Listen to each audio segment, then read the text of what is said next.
Success to all में आपका स्वागत है। जैसा कि आप लोगों को पता है, आज हम मेडाइवल पढ़ने जा रहे हैं और मेडाइवल एक सेंस देता है। जनरली आपको इतिहास में एक सेंस विकसित करना है और उस सेंस को विकसित करके ही आप अपने एग्ज़ाम की तैयारी कर सकते हैं। 2 से 4 प्रश्न ही सेंसेबल होता है कोई भी एनी एग्ज़ाम में। जनरली आप यदि आप बीएसएससी देने जा रहे हैं तो उसमें ज़्यादातर आपको देखने को स्टैटिक्स मिलेगा, लेकिन क्योंकि हमको रिजल्ट अगर क्लियर मतलब एकदम मेरिट में आना है तो उस परिस्थिति में आपको सेंसिबल सवाल भी आना चाहिए। तो उसके लेकर के हम मेडाइवल को लेकर आए हैं। आज हम मेडाइवल बताने जा रहे हैं। उससे पहले हम मेडाइवल को बताएंगे, उससे पहले सबसे पहले स्टार्टिंग है, बात उस समय की है जब इस्लाम धर्म का उदय होता है। ठीक है, इस्लाम धर्म के उदय से ही मेडाइवल शुरुआत होता है। जैसा कि आप लोगों को पता होना चाहिए कि जैसे ही इस्लाम धर्म का उदय हुआ और वहीं से आगे चल कर के धीरे धीरे समय बीते और बीतने के बाद जो है आपको मेडाइवल पढ़ने को मिलता है। तो कैसे कैसे क्या कहानी है, मैं कहानी को थोड़ा सा बताऊंगा, साथ में फैक्ट्स भी बताएंगे, सब कुछ बताएंगे जो एग्ज़ाम में पूछे जाते हैं। तो यहाँ पे देख लीजिए, सबसे पहले यहाँ पे लिखा हुआ है कि यहाँ पे है, यहाँ देख लीजिए, ये जो है ना आपका, ये थोड़ा सा लोकेशन मैं बता दूँ, ये यहाँ पे इंडिया है आपका, और ये जो है यहाँ पे ही जो है इस्लाम धर्म का उदय हुआ था। ये आपका फारस की खाड़ी वगैरह है, तो ये यहाँ से ही इस्लाम धर्म का उदय हुआ। और ये इस्लाम धर्म के उदय के साथ इस्लामी लोगों के द्वारा जो है ना भारत पर किस तरह से आक्रमण और कब्जा किए गए, तो हमको मेडाइवल में ज़्यादा यही सब पढ़ना होता है और यही सब चीज़ को हमको जानना है कि किस तरह से इस्लाम धर्म का उदय होता है और इस्लाम धर्म के उदय से किस तरह से यहाँ के क्षेत्र जो जीतने के लेकर के यहाँ के लोग यहाँ आते हैं और भारत पर किस तरह से कब्जा करते हैं और किस तरह से इस्लाम का राज हो जाता है, वो सारी चीज़ आपको मेडाइवल में ही पढ़ना है। तो यहाँ देखिए, यहाँ पर लिखा है, यहाँ पर जो लिखा है ये देख लीजिए, संस्थापक। तो संस्थापक में आप देखिए कि ये जो इस्लाम धर्म के जो संस्थापक है वो हज़रत मोहम्मद साहब है। हज़रत मोहम्मद साहब का जन्म जो होता है 570 ईस्वी में होता है और यहीं से इस्लाम धर्म, इससे पहले कोई इस्लाम धर्म का कोई चीज़ नहीं था, मतलब कोई इस्लाम धर्म के बारे में कुछ नहीं जानता था। लेकिन जब हज़रत मोहम्मद साहब का जन्म 570 ईस्वी में होता है तो यहीं से इस्लाम धर्म का जो है, समझिए जन्म से नहीं, जन्म लेने के बाद जो है उनको एक जगह पे ज्ञान की प्राप्ति होती है, जो कि हीरा नामक गुफा में ज्ञान की प्राप्ति होती है। मतलब ज्ञान उनको मिलता है हीरा नामक गुफा में, और वो जो है काफ़ी ध्यानमग्न रहते थे, काफ़ी सन्यासी टाइप के रहते थे, जिससे प्रभावित होकर खदीजा नाम की जो महिला थी उनसे शादी किया था। तो इस तरह से ध्यान रखना है कि वो इस्लाम में वो कहते हैं, पैगंबर साहब कहते हैं कि मैं अल्लाह के भेजा हुआ एक पैगंबर हूँ और मुझसे पहले भी पैगंबर आ चुके हैं। ये चीज़ बोले हैं कि मुझसे पहले ही पैगंबर आ चुके हैं और हमको जो जिब्राइल ने लिखने को कहा है वही मैं लिखा हूँ। ठीक है, मुझे एक फरिश्ता है, अल्लाह का फरिश्ता है जिसका नाम जिब्राइल है, और वो जिब्राइल ने जो मुझे लिखने को कहा है वही मैं लिखा हूँ। तो यहाँ पे देख लीजिए कि आपको ये बेसिक सी जानकारी है, और उसके बाद जानकारी के बाद जिब्राइल ने उससे लिखवाया है कहाँ पे, हीरा नामक गुफा में। तो इस तरह से यहीं से स्टार्ट हो जाती है उनकी जीवनी। अब 622 ईस्वी में वहीं से जब वो ज्ञान की प्राप्ति कर लेते हैं तो 622 ईस्वी से वो एक नया कैलेंडर, अपना एक इस्लामिक कैलेंडर चालू करते हैं। मतलब वहाँ से वो सुन्ना मान लेते हैं और सुन्ना मान करके वो है इस्लामिक कैलेंडर चालू कर देते हैं। अब ये चालू जब करते हैं तो उसका नाम हिजरी संवत के नाम से जाना जाता है। सबसे पहले जब वो पैगंबर मतलब वो जब लिख लेते हैं तो लिखने के बाद जो है वो मदीना गए और मदीना में इन सभी बातों को उन्होंने प्रचार प्रसार किया। तो यहाँ पे देख लीजिए, यहाँ मदीना गए। मदीना के बाद 630 ईस्वी में वो बदर का युद्ध में जीत लेते हैं, मतलब बदर का युद्ध करते हैं और जीत लेते हैं। जीतने के बाद वो मक्का जाते हैं। ठीक है, मक्का में भी अपना प्रचार प्रसार करते हैं बदर के युद्ध के बाद, और 632 में उनका हो जाता है मृत्यु। ठीक है, इस तरह से उनका इस्लामिक प्रसार करते हुए 632 में उनकी हो जाती है मृत्यु। तो ये थोड़ा सा बेसिक फैक्ट है, आपको जानना जरूरी है कि कब हिजरी संवत स्टार्ट हुआ, कब वो बदर का युद्ध लड़े और कब हुए उनकी मृत्यु हो गई। ये आपके फैक्ट है जो आपको जानना जरूरी है, जो कि मैंने आपको बता दिया। ये सब नहीं पूछे जाएंगे कि हाँ किसने क्या कहा, क्या कैसे हुआ, ये सारे चीज़ नहीं पूछे जाते हैं। फैक्ट आपका यही है जो मैंने आपको बता दिया है। अब हम आपको बताएंगे इस्लाम धर्म के संस्थापक। अब इस्लाम धर्म के संस्थापक से पहले आपको मैं बता दूं कि इस्लाम जो धर्म है वो एक पुस्तक आधारित धर्म है, मतलब पुस्तक पर चलने वाला धर्म है और पुस्तक के अनुकूल चला जा रहा है, जिसमें से कुरान का नाम आता है, हदीस का नाम आता है और शरिया के नाम आता है। ठीक है, शरीयत के नाम आते हैं। 3 नाम जो है आपको यहीं से इस्लाम धर्म जो है ना शुरुआत होता है। तो ये तीनों इस्लाम धर्म के संस्थापक मैं कहूँ तो पैगंबर साहब ये दोनों लिख के गए हैं। पैगंबर साहब ने कुरान लिखा और कुरान उन्होंने कहा कि मैं अपने मन से नहीं लिख दिया हूँ, मुझे अल्लाह के फरिश्ता ने भेजा था, अल्लाह के फरिश्ता जिब्राइल आया था और वही मुझे लिख करके भेजा, मतलब हमको लिखवाया है। और मैं अल्लाह का एक पैगंबर हूँ, मैं एक दूत हूँ और मैं दूत होने के माध्यम से मैं सबको बता रहा हूँ, अल्लाह की बातें बता रहा हूँ। ठीक है, ये चीज़ वो बोल रहे हैं। और ये बोले हैं कि मैं पहला पैगंबर भी नहीं हूँ, ये बात बोले हैं कि मैं पहला पैगंबर भी नहीं हूँ, मुझसे भी कई पैगंबर पहले आ चुके हैं, लेकिन मैं अंतिम पैगंबर हूँ जो अल्लाह का संदेश लेकर के आया हूँ। और इस कुरान में लिखी हुई बातें मेरा नहीं है, मतलब वो जिब्राइल अल्लाह के फरिश्ता का है जो मुझसे लिखवाया है। ये चीज़ वो बोला। उसके बाद उन्होंने हदीस में अब ऐसी चीज़ लिखी कि किसको कैसे जीवन बिताना चाहिए, किस तरह से शादी करना चाहिए, किस तरह से शादी का नियम हो, इस तरह सारी बातें जो है ना उन्होंने यहाँ पे बताया। अब ये दोनों में जो लिखा हुआ चीज़ था वो आपको जटिल था, जो हर लोग को समझ नहीं आता था, क्या नियम है क्या कायदे हैं सभी को समझ में नहीं आते हैं। उसके लेकर के आगे चल करके कुछ लोगों के द्वारा जो है यहाँ पे एक नियम लिखा गया जिसका नाम शरीयत रखा गया। तो ये तो हो गए, इससे स्पष्ट होता है कि ये पुस्तक आधारित धर्म है, मतलब पुस्तक में जो लिखा है। हिंदू धर्म की बात करें तो हिंदू पुस्तक आधारित धर्म नहीं है, वो एक कहानी आधारित धर्म है।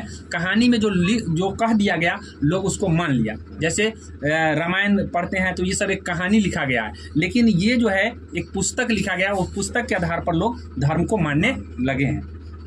कैसे? क्योंकि जो पुस्तक में लिखा है वही बात ये लोग कर रहे हैं, इसीलिए ये पुस्तक आधारित धर्म है। अब हम थोड़ा सा इनकी सिद्धांत जान लेते हैं कि इनका सिद्धांत क्या था। तो इनका जो सिद्धांत था वो कहते हैं कि सबसे ऊपर जो है ना अल्लाह है, अल्लाह के ऊपर कोई नहीं है, मतलब सबसे ऊपर अल्लाह है और हमें सिर्फ अल्लाह के सामने ही झुकना चाहिए, किसी के सामने झुकने की कोई ज़रूरत नहीं है। ठीक है, और अल्लाह का जो दूत होता है वो जो है ना राजा है। कौन है? राजा। अब राजा जो है कभी अंधा नहीं हो सकता है, क्योंकि अल्लाह के दूत जो है ना अंधा नहीं हो सकते। तो याद रखिएगा कि अंधा नहीं होने की बात उन्होंने कहा है कि अंधा व्यक्ति राजा नहीं बन सकता है। दूसरी बात है कि कोई भी व्यक्ति किसी का चित्र नहीं, अल्लाह का चित्र नहीं बना सकता है, या कोई भी जीव का चित्र नहीं बना सकता है। क्यों नहीं चित्र बना सकता है या संगीत नहीं कर सकता है? उनका कहना है कि जो प्रकृति में जितना भी जीव है, सारे के सारे जीव जो है अल्लाह बनाए हैं, और अल्लाह बनाए हैं तो स्वाभाविक है कि अल्लाह का नकल करना, इसका मतलब अल्लाह के साथ मजाक करना है। ठीक है, ये चीज़ उन्होंने कहा और इसीलिए उन्होंने चित्र पर प्रतिबंधित करने की बात वो अपने किताब में लिखे हैं। उसके बाद है संगीत पर भी उन्होंने कहा कि संगीत गाना बजाना भी अल्लाह के दृष्टि से अल्लाह का मजाक उड़ाना है, इसीलिए हमको इन सभी चीज़ों पर ध्यान नहीं देना चाहिए। उसके बाद धीरे धीरे समय बीता, लोगों को प्रशासन चलाने के लिए कर की ज़रूरत है। अब कर की ज़रूरत है तो उसमें कुछ कर के नाम आते हैं, उन कर का हम वर्णन करेंगे जो कि एग्जाम में डायरेक्टली पूछा जाता है।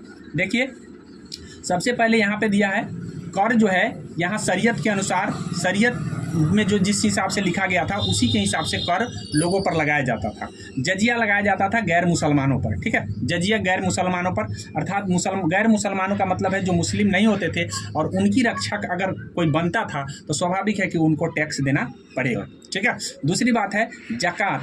जकात जो है ना ये एक धार्मिक कर था और ये मुसलमान लोग 100 रुपया में 2.5 रुपया निकालते थे। किस लिए? क्योंकि उनको जन्नत जाने की ज़रूरत थी। वो कहते थे कि अगर 100 रुपया में अगर 2.5 रुपया अगर आप देते हैं, दान करते हैं, तो ऐसी परिस्थिति में आपको क्या मिलेगा? जन्नत मिलेगा।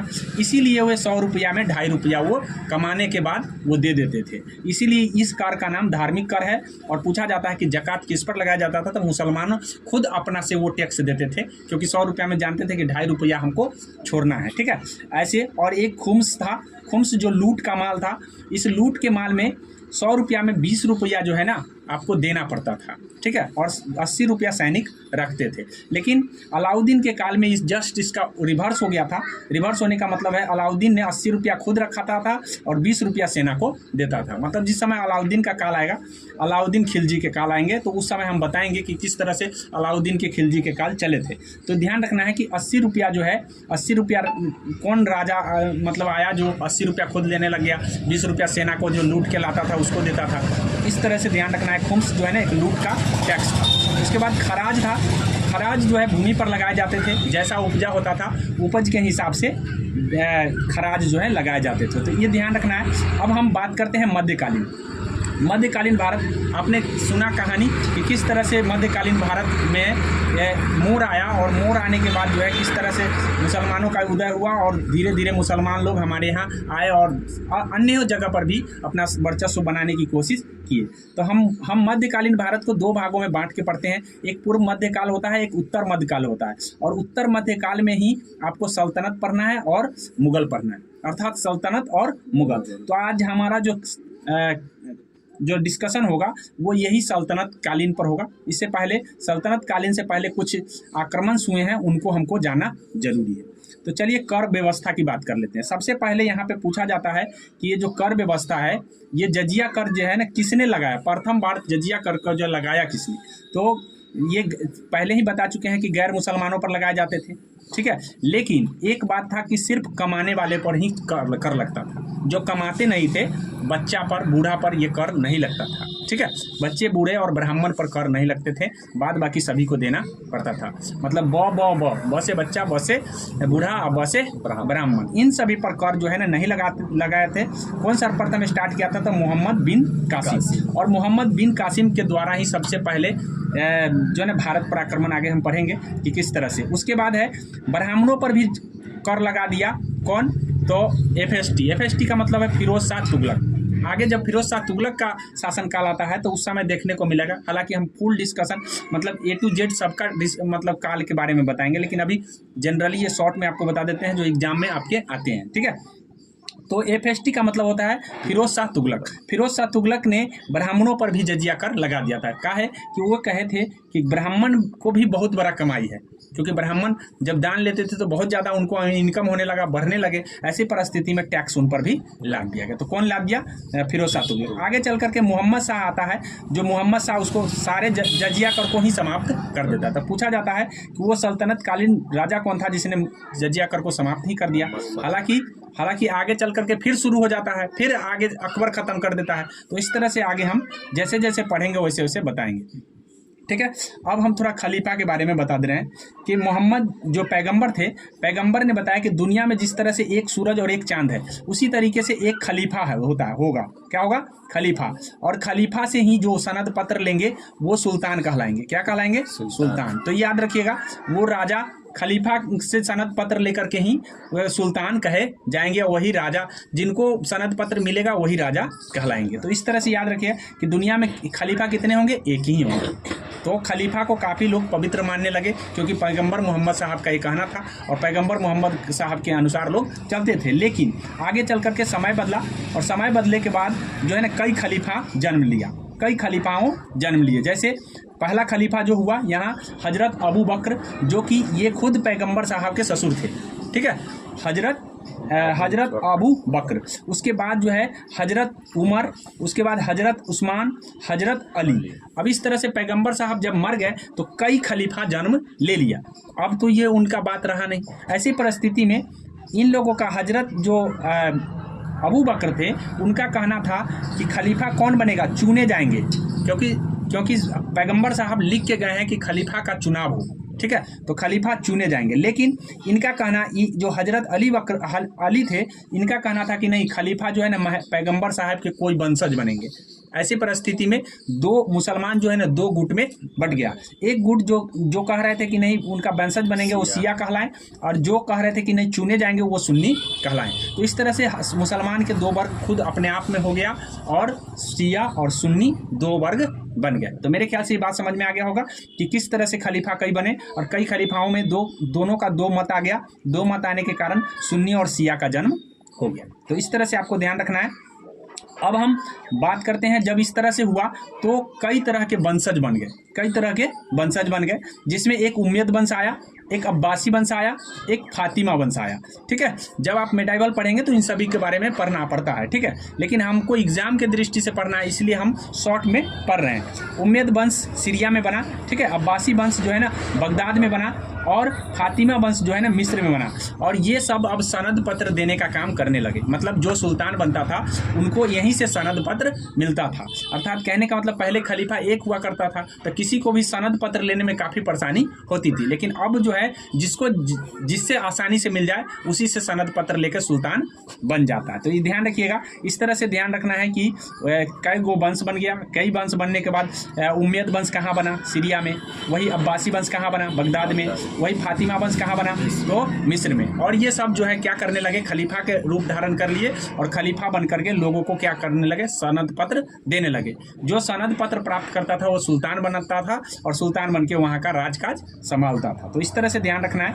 अब हम यहाँ बात करेंगे सल्तनत काल और मुगल काल। तो मुगल काल की चर्चा तो हम नहीं करेंगे, अभी हम सल्तनत काल की बात कर लेते हैं। देखिए सल्तनत काल जो हुआ, ये गुलाम वंश आया, खिलजी वंश आया, तुगलक वंश आया, सैयद वंश आया, लोदी वंश आया।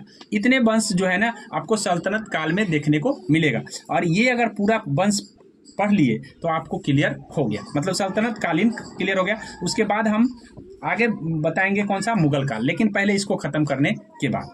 अब गुलाम वंश में आपको ध्यान रखना है कि 84 वर्ष चला था, वही आपका खिलजी वंश 30 वर्ष चला था, वही आपका तुगलक वंश 94 वर्ष चला था, वही आपका सैयद वंश 37 वर्ष चला था, और लोदी वंश 75 वर्ष चले थे। सबका डेट टेन्यूर आपको याद रखने की जरूरत नहीं है, लेकिन अगर आप देख लेते हैं तो उससे अनुमान लगा सकते हैं।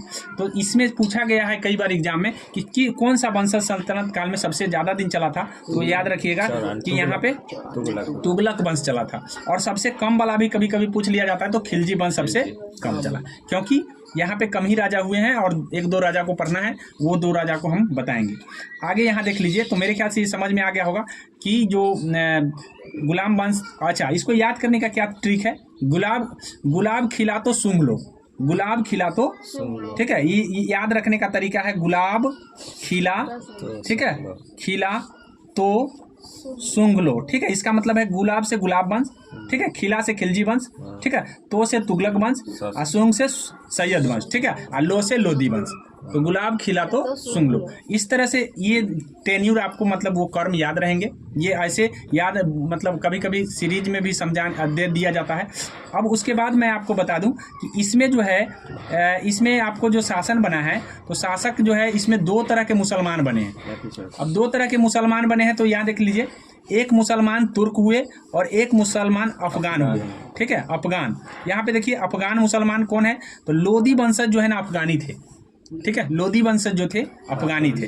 तो प्रथम बार अगर अफगान शासक हुआ है, शासन किया है, तो वो लोदी वंशज ही है। वो वंशज कौन है जो प्रथम बार अफगानों को मतलब शासक कर बना दिया, तो लोदी वंश, ठीक है। बाद बाकी इतना जो भी आप शासक देख रहे हैं ये सब के सब क्या है, ये तुर्क मुसलमान है, मतलब तुर्क से आए हुए मुसलमान है।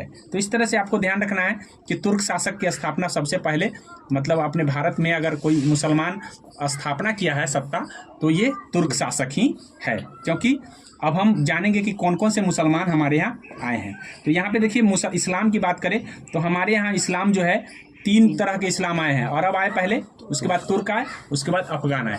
मतलब सबसे पहले अगर पूछा जाता है कि सबसे पहले कौन सा मुसलमान आक्रमण किया, तो हम अरब वाला को बताएंगे। अगर ये तुर्क में पूछेगा तो तुर्क वाला को बताएंगे, अफगान में पूछेगा तो अफगान वाला को बताते हैं। इसी तरह इसीलिए ऐसे सवाल में ज़्यादा कन्फ्यूजन होते रहते हैं, क्योंकि 3 तरह के मुसलमान आए हैं। अब पूछने का तरीका क्या है उसके ऊपर डिपेंड करेगा। तो हम अभी आपको बताएंगे। यहाँ पे देख लीजिए, यहाँ पे है अरब जो है, अरब में जो आया है मोहम्मद बिन कासिम अरब का यात्री था, अरब का रहने वाला था, इसीलिए प्रथम बार यही आक्रमण किया था। मुस्लिम में सबसे पहले जो है आपको ध्यान रखना है कि इसी ने पहले सबसे पहले शासन किया था। अर्थात कहने का मतलब है शासन नहीं किया, आक्रमण किया, ठीक है। उसके बाद तुर्क आए, सुप्तगिन, जब सुप्तगिन आक्रमण किया तो उसके बाद तुर्क आक्रमण है, और उसके बाद अफगान, ठीक है, उसके बाद लोदी वंश में जो है ना अफगान। तो इस तरह से ध्यान रखना है। अब इससे प्रश्न पूछे जाते हैं। चलिए हम प्रश्न की ओर थोड़ा सा देख लेते हैं कि कौन कौन से प्रश्न आपसे एग्जाम में पूछा जाएगा, मतलब इससे रिलेटेड जो है प्रश्न आपसे क्या क्या पूछे जाएंगे। तो यहाँ देखिए पहले बार आपको दिया हुआ है कि पहला मुस्लिम आक्रमण, तो अरब लोग पहली बार मुस्लिम, जैसा कि हम बताए हैं मोहम्मद बिन कासिम के नेतृत्व में। हालांकि मोहम्मद बिन कासिम के नेतृत्व से पहले भी आक्रमण हो चुके हैं, तो हम उनका भी नाम बताएंगे, लेकिन जो सफल आक्रमण किया है उसी का नाम सामने आता है। ठीक है, तो यहाँ पे देख लीजिए पहला मुस्लिम आक्रमण अरब है। ठीक है, उसके बाद है पहला मुस्लिम साम्राज्य के संस्थापक अगर पूछा जाता है तो गोरी है। मुस्लिम साम्राज्य संस्थापक करने वाला पहला गोरी है। ठीक है, अब पहला तुर्क साम्राज्य स्थापित करने वाला, अगर तुर्क साम्राज्य की बात करें तो तुर्क जो है आप ध्यान रखना है कुतुबुद्दीन ऐबक है। ठीक है, जो तुर्क शासक है ये। ठीक है, और वास्तविक अगर तुर्क में पूछा जाता है तो इल्तुतमिश का नाम आ जाता है। वास्तविक संस्थापक पूछा जाता है तो इल्तुतमिश। उसके बाद है अफगान साम्राज्य के संस्थापक बहलोल लोदी। अफगान साम्राज्य के संस्थापक बहलोल। द्वितीय अफगान के संस्थापक आ जाता है शेरशाह सूरी। तो इतना नाम आपको याद रखना है कि अगर आपको अफगान में पूछा जाता है कभी कभी क्रम में कि कौन मुसलमान पहले हमारे यहाँ शासन किए, तो सबसे पहले शासन नहीं किए अरब तो लुटेरा थे, सिर्फ आक्रमण किए। ठीक है, शासन तुर्क शासक किए हैं। ठीक है, तो इसीलिए ध्यान रखना है, तुर्क का नाम हमको याद रखना है। अब उसके बाद सबसे लास्ट में कौन आते हैं? अफगान में पहला पूछा जाता है तो बहलोल लोदी का नाम आता है। अगर दूसरा पूछा जाता है तो शेरशाह सूरी। शेरशाह सूरी एक अफगानी शासक था, बीच में जब मुगल का शासन चल रहा होता है तब उस समय वो आता है। ठीक है, अब हम बात करते हैं थोड़ा अलाउद्दीन खिलजी, जिसका नाम हमने अभी बताया है आपको। ठीक है, अलाउद्दीन जो है ना खिलजी है उसका। अलाउद्दीन खिलजी खलीफा को नहीं माना था, मतलब पूछा जाता है कि वो मुसलमान शासक कौन था जिसने खलीफा को ही नहीं माना? अलाउद्दीन। ठीक है, हालांकि उसने कहा कि मैं खलीफा का सहयोगी हूँ। ठीक है, लेकिन खलीफा को उसने माना नहीं। ठीक है, तो खलीफा को नहीं मानने वाला शासक कौन है? पहला शासक यही अलाउद्दीन खिलजी। इसने अपना हिसाब से धर्म बनाना चाहता था, लेकिन बाद में ये कुछ इनके जो भी इनके रहने वाले दरबारी थे उन्होंने इनको समझाया कि भाई आप जो है धर्म को छोड़ दीजिए, धर्म को उन सभी को चलाने दीजिए, आप सिर्फ राज देखिए। इसीलिए सबसे पहले पूछा जाता है कि राज को और धर्म को अलग करने वाला कौन शासक आया, तो वही अलाउद्दीन खिलजी। ठीक है, उसके बाद उसी में एक मुबारक खिलजी आता है। ठीक है, खुद को खलीफा घोषित कर लिया था मुबारक खिलजी ने खुद को। आगे चलकर इसने कहा जब मैं ही खलीफे हूँ। अब वो पहले तो अलाउद्दीन आया तो कहा कि नहीं चलो हम खलीफा को नहीं मानते हैं, लेकिन आगे चल करके मुबारक खिलजी आता है तो कहता है मैं खलीफा मैं ही हूँ, आ जाओ जिसको सनद पत्र लेना है मुझसे ले लो। ठीक है, तो पूछा जाता है कि जो खलीफा का जो है ना खुद को खलीफा मानने वाला पहला शासक कौन हुआ, तो यही सल्तनत काल में मुबारक खिलजी का नाम आता है। अब खलीफा से कुछ लोग सनद पत्र लिए थे, मतलब खलीफा से सनद पत्र लेकर सुल्तान बनते थे, तो उसमें नाम आता है कि कौन कौन से शासक थे जो खलीफा से सनद पत्र लिए थे। तो MBTA जिसको मोहम्मद बिन तुगलक कहते हैं और FST फिरोज शाह तुगलक कहते हैं। ठीक है, ये दोनों जो है ना खलीफा से सनद पत्र लिए थे। ये ध्यान रखना है कि खलीफा से शपथ पत्र लेने वाला व्यक्ति है। अब हम अरब की बात करते हैं। जैसा कि अरब आक्रमण हुआ था पहली बार, तो अरब आक्रमण की बात 712 में याद रखिएगा किया गया। किसके द्वारा? ठीक है, अब्दुल्ला के द्वारा किया गया, बुंदेला के द्वारा किया गया और मोहम्मद बिन कासिम के द्वारा।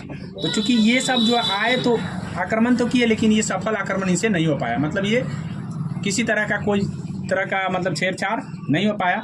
इसीलिए इन लोगों का नाम जो है ना फेल्यूर में आता है। अगर पूछा जाता है एग्जाम में तो हम मोहम्मद बिन कासिम को लगाते हैं। ठीक है, अब उस मोहम्मद बिन कासिम जब आक्रमण किया था तो उस समय यहाँ का राजा कौन था ये नाम पूछा जाता है, तो राजा जो है आपको ध्यान रखना है दाहिर था। ठीक है, दाहिर को हराया था मोहम्मद बिन कासिम, मतलब राजा को हराने वाला दाहिर राजा को हराया था। ठीक है, सिंध पर शासन उसका था। ठीक है, अब उसके बाद है कासिम ने ही जजिया कर लगाया था, जो कि मैं पहले ही बता चुका हूँ कि मोहम्मद बिन कासिम जो है जजिया कर लगाने वाला व्यक्ति है। और ये पता हमको कहाँ से चलता है, तो चचनामा से। ठीक है, ये इसकी प्रमाण हमको चचनामा को पढ़ने से पता चलता है। ठीक है, तो पूछा जाता है कि किस पुस्तक से हमको पता चलता है कि जजिया कर पहली बार बिन कासिम ने लगाया था, तो चचनामा से हमको पता चलता है। ठीक है, अब हम बताएंगे आपको तुर्क सत्ता। ठीक है, तो यहाँ पे आपको जो अरब के लोग थे। अरब लोग ज़्यादातर साम्राज्य आए जितने, लेकिन बाद में चल करके उनको जो है वहाँ का खलीफा बदल जाता है। तो जब खलीफा बदल जाएगा तो स्वाभाविक है कि उनका सनद पत्र खत्म हो जाएगा। ऐसी परिस्थिति में फिर जो मोहम्मद बिन कासिम था अपने यहाँ चल जाता है, ठीक है, माने वहाँ पे वो शासन नहीं कर पाता है, नहीं रह पाता है, इसीलिए वहाँ से वो चल जाता है। कारण इसका कुछ बुक में यही बताया गया है कि यह कहा गया है कि वहाँ के खलीफा बदल जाने के कारण इनको बुला लिया गया, या कुछ का कहना है कि नहीं, जब इनको बुलाया गया तो इनको मार दिया गया। इस तरह की बातें जो है ना, बहुत तरह के डिबेट है इसमें, तो उस सब पूछे नहीं जाते एग्जाम में, आपको इतना बात ध्यान रखना है। अब आता है गजनवी साम्राज्य, ठीक है। अब ये गजनवी साम्राज्य कहाँ बनाया गया था, तो यहीं अफगान के ही नज़दीक में जो है आपको गजनवी साम्राज्य यहाँ पे बनता है। तो ये ध्यान रखिएगा कि ये इंडिया है, ये लोकेशन के माध्यम से मैं बता रहा हूँ, यहाँ पे गजनवी साम्राज्य बनता है। और उस समय जो है आपको अल्पतगीन नाम का व्यक्ति जो है ना इस साम्राज्य को बनाता है। कौन? अल्पतगीन, ठीक है। अब अल्पतगीन जब बनाता है तो ये अल्पतगीन जो है आक्रमण नहीं करता है इसको, मतलब ये सिर्फ साम्राज्य को ही बनाता है। अब साम्राज्य बनाने के बाद उसका जो है उसके बाद आता है सुप्तगीन, ठीक है। अब सुप्तगीन जो है, सुप्तगीन डायरेक्ट आक्रमण नहीं करता है, बल्कि पहले सुप्तगीन पर ही यहाँ के जो सिंध का राजा होता था जयपाल, वो जयपाल यहाँ पे आ जाता है, मतलब कहने का मतलब है आक्रमण कर देता है लूटने के लेकर के या किसी भी तरीके से। तो बेचारा वो हार जाता है। अब हार जाता है, पकड़ा जाता है। पकड़ाने के बाद जो है उनको ये लिखवा लिया जाता है अल्पतगीन के द्वारा, ठीक है। जो है इस अल्पतगीन के द्वारा जो नहीं, अल्पतगीन नहीं, सुप्तगीन के द्वारा लिखवा लिया जाता है कि बताओ जितना भी तुम्हारा साम्राज्य है सब हमको नाम करोगे। तो कहा हाँ सब कुछ कर देंगे। डर था भाई, सब कुछ कर देंगे, तुम आओ हमारे यहाँ, हम अपना पूरा साम्राज्य तुम्हारे नाम कर देंगे। तो ठीक है, चला, छोड़ दिया इसको। आया, जब इसने आया मांगने के लिए तो लास्ट में कहा कि तो हम डर से बोल दिए थे, ऐसा हमने डर से बोल दिया था, हम एक भी कुछ नहीं देंगे। तो कहा कि तो तब तो आक्रमण होगा, ठीक है। अब इसने क्या कर दिया, आक्रमण किया, ठीक है। तो इस तरह से आक्रमण किया गया और लूटे भी गए, ये ध्यान रखना है। अब लेकिन उसमें जो है मेन नाम जो है ना गजनवी का आता है। किसका आता है? गजनवी का, ठीक है। गजनवी का आता है, जिसका नाम जो अपने आप में यामिन उद्दौला के नाम से सनद पत्र लिया था, मतलब सनद पत्र इसने खलीफा से यामिन उद्दौला। तो पूछा जाता है कि यामिन उद्दौला किसका उपनाम था? तो गजनवी, ठीक है। पहला आक्रमण जो है यही किया, यहाँ पे जो है पहला आक्रमण इसी को माना जाता है। और एक इलियट नाम का व्यक्ति है, उसके अनुसार उसने कहा था कि 1000 से 1027 तक गजनवी ने 17 बार आक्रमण किए हैं। कितने बार? 17 बार आक्रमण किए हैं, जिसमें से 2 आक्रमण इसके पूछे जाते हैं एग्जाम में। 2 आक्रमण 16वां और 17वां, ठीक है। इनका जो है इनका मेन उद्देश्य था धन की प्राप्ति करना। किस लिए आक्रमण करते थे? धन, मतलब साम्राज्य नहीं बनाना है, इनका उद्देश्य है धन छीन कर और लूट के ले जाना है, ठीक है। तो 16वां आक्रमण जो है सोमनाथ मंदिर का है। तो पूछा जाता है कि कौन से आक्रमण में सोमनाथ मंदिर लूटा गया था? तो 16वां गजनवी के द्वारा जो है 16वें आक्रमण में सोमनाथ मंदिर, और 17वें आक्रमण लास्ट आक्रमण उसका होता है जो जाटों के खिलाफ होता है, और जाट के खिलाफ होने के कारण वही जाट लोग उसको मार देता है, ठीक है। तो इस तरह से ध्यान रखना है कि 17वें आक्रमण में वो क्या है, जब वापस जा रहा होता है तो उस समय उसको जाट लोग मिलके घेर के मार देता है। तो इस तरह से यहाँ गजनवी की कहानी खत्म हो जाती है। अब जो है गजनवी एक विद्वान शासक था, इसलिए इसके दरबार में बहुत सारे विद्वान रहते थे। गजनवी जो है एक विद्वान शासक था, इसीलिए विद्वान होने के कारण इसके जो दरबार है, इसके दरबार में विद्वान लोग रहते थे। उन विद्वानों से प्रश्न आते हैं, विद्वानों का नाम सुन लीजिए। विद्वान का नाम जो है आपको ध्यान रखना है। पहला विद्वान है आपका उत्तवी, ठीक है। कौन है? उत्तवी, ठीक है। और यही किताबुल यामनी लिखा था। उत्तवी विद्वान गजनवी के किताबुल यामनी। एक फिरदौसी था, एक आपका अलबरूनी था, और एक बैहाकी था। ये तीनों से प्रश्न पूछे जाते हैं एग्जाम में, इसलिए आपको ध्यान रखना है। हालांकि मतलब ये आपको सेंस बेसिस में याद रखने के लिए मैंने सारा चीज़ ले लिया है, ताकि कोई भी एग्जाम आप देने जाएंगे तो दिक्कत नहीं होगा। ये इतने टफ जो है छोट मोट एग्जाम में तो नहीं पूछा जाएगा, लेकिन ध्यान रखना है कि कहीं टफ करना हो तो एक आध क्वेश्चन दे दे, ठीक है। तो ध्यान रखना है। अब यहाँ पे देख लीजिए, किताबुल यामनी के लेखक कौन है? उत्तवी है। किसके दरबार में रहता था उत्तरी? तो गजनवी के दरबार। ठीक है। अब उसके बाद है अलबरूनी के, आप सुने होंगे कि अलबरूनी जो है ना गजनवी, जब गजनवी आक्रमण करने आया था तो उसके साथ भारत आ गया था। तो पूछा जाता है कि भारत मतलब गजनवी के साथ भारत आने वाला वो विद्वान कौन था? ठीक है, अलबरूनी। ठीक है। और इसी ने तहकीक हिंद लिखा, तहकीक हिंद। तो तहकीक हिंद किसने लिखा? अलबरूनी। अब ये एक ऐसा शासक है जिसने भारत आके संस्कृत पढ़ा, मतलब सॉरी शासक कह रहे विद्वान, एक ऐसा विद्वान है जो भारत आकर के क्या पढ़ा? संस्कृत पढ़ा। ठीक है। तो भारत आकर संस्कृत पढ़ने वाला व्यक्ति कौन था? अलबरूनी। और आक्रमणकारी के साथ आने वाला व्यक्ति कौन था? अलबरूनी। तहकीक हिंद किसने लिखा? अलबरूनी। तो इस तरह से आपको ध्यान रखना है। कैसे पता चलता है कि इसने संस्कृत पढ़ा? तो इसने लिखा है अपने पुस्तक में कि पुराणों में ऐसा लिखा गया है। तो इसका मतलब है पुराण वो पढ़ा नहीं तो लिखा कैसे? पुराण पढ़ा होगा तभी लिखा। तो इसीलिए इससे पता चलता है कि वो संस्कृत पढ़ा और पुराण को पढ़ा और तब जाकर के उसने पूरा बात इसमें लिखा। ठीक है। हाँ। अब उसके बाद है, आपको ध्यान रखना है, बैहाकी तारीख सुप्तगीन लिखा। अब ये जो है, ये उत्तरी जो है नहीं आया भारत, फिर भी लिख दिया। तो ये भारत से जो भी यहाँ से यात्री भारत से जाते थे तो पूछ करके लिखता था। हाँ, पूछ करके लिखता था। इसीलिए इस तरह से इसने किताबुल यामिनी लिख दिया। और जितने भी ये अभी हम बताए हैं तीनों का नाम, बैहाकी, उत्तरी और अलबरूनी, ये सब जो भी लिखा अरबी भाषा में लिखा। ठीक है। हालांकि अरबी भाषा में लिखा, लेकिन याद रखिएगा कि ये सब जो है, इसका जो राजकाज चलता था फारसी भाषा में चलता था। ठीक है। कौन भाषा में चलता था? राजकाज जो चलता था वो फारसी भाषा है। फारसी भाषा थोड़ा सा टफ लैंग्वेज है, इसीलिए जैसे संस्कृत हमारे लिए टफ होता है उसी तरीके से वो फारसी जो है ना टफ था। इसीलिए ये लोग फारसी के जानकार उतना नहीं था, या जानकार हो भी गया होगा तो लिखा नहीं था। ठीक है, ध्यान रखिएगा। तो इस तरह से ध्यान रखना आपको है कि ये सब कौन भाषा में लिखे गए थे? तो अरबी भाषा। अच्छा, फिरदौसी ने शाहनामा लिखा। और ये फिरदौसी ने शाहनामा जो लिखा तो यही व्यक्ति है जिसने फारसी भाषा में लिखा था।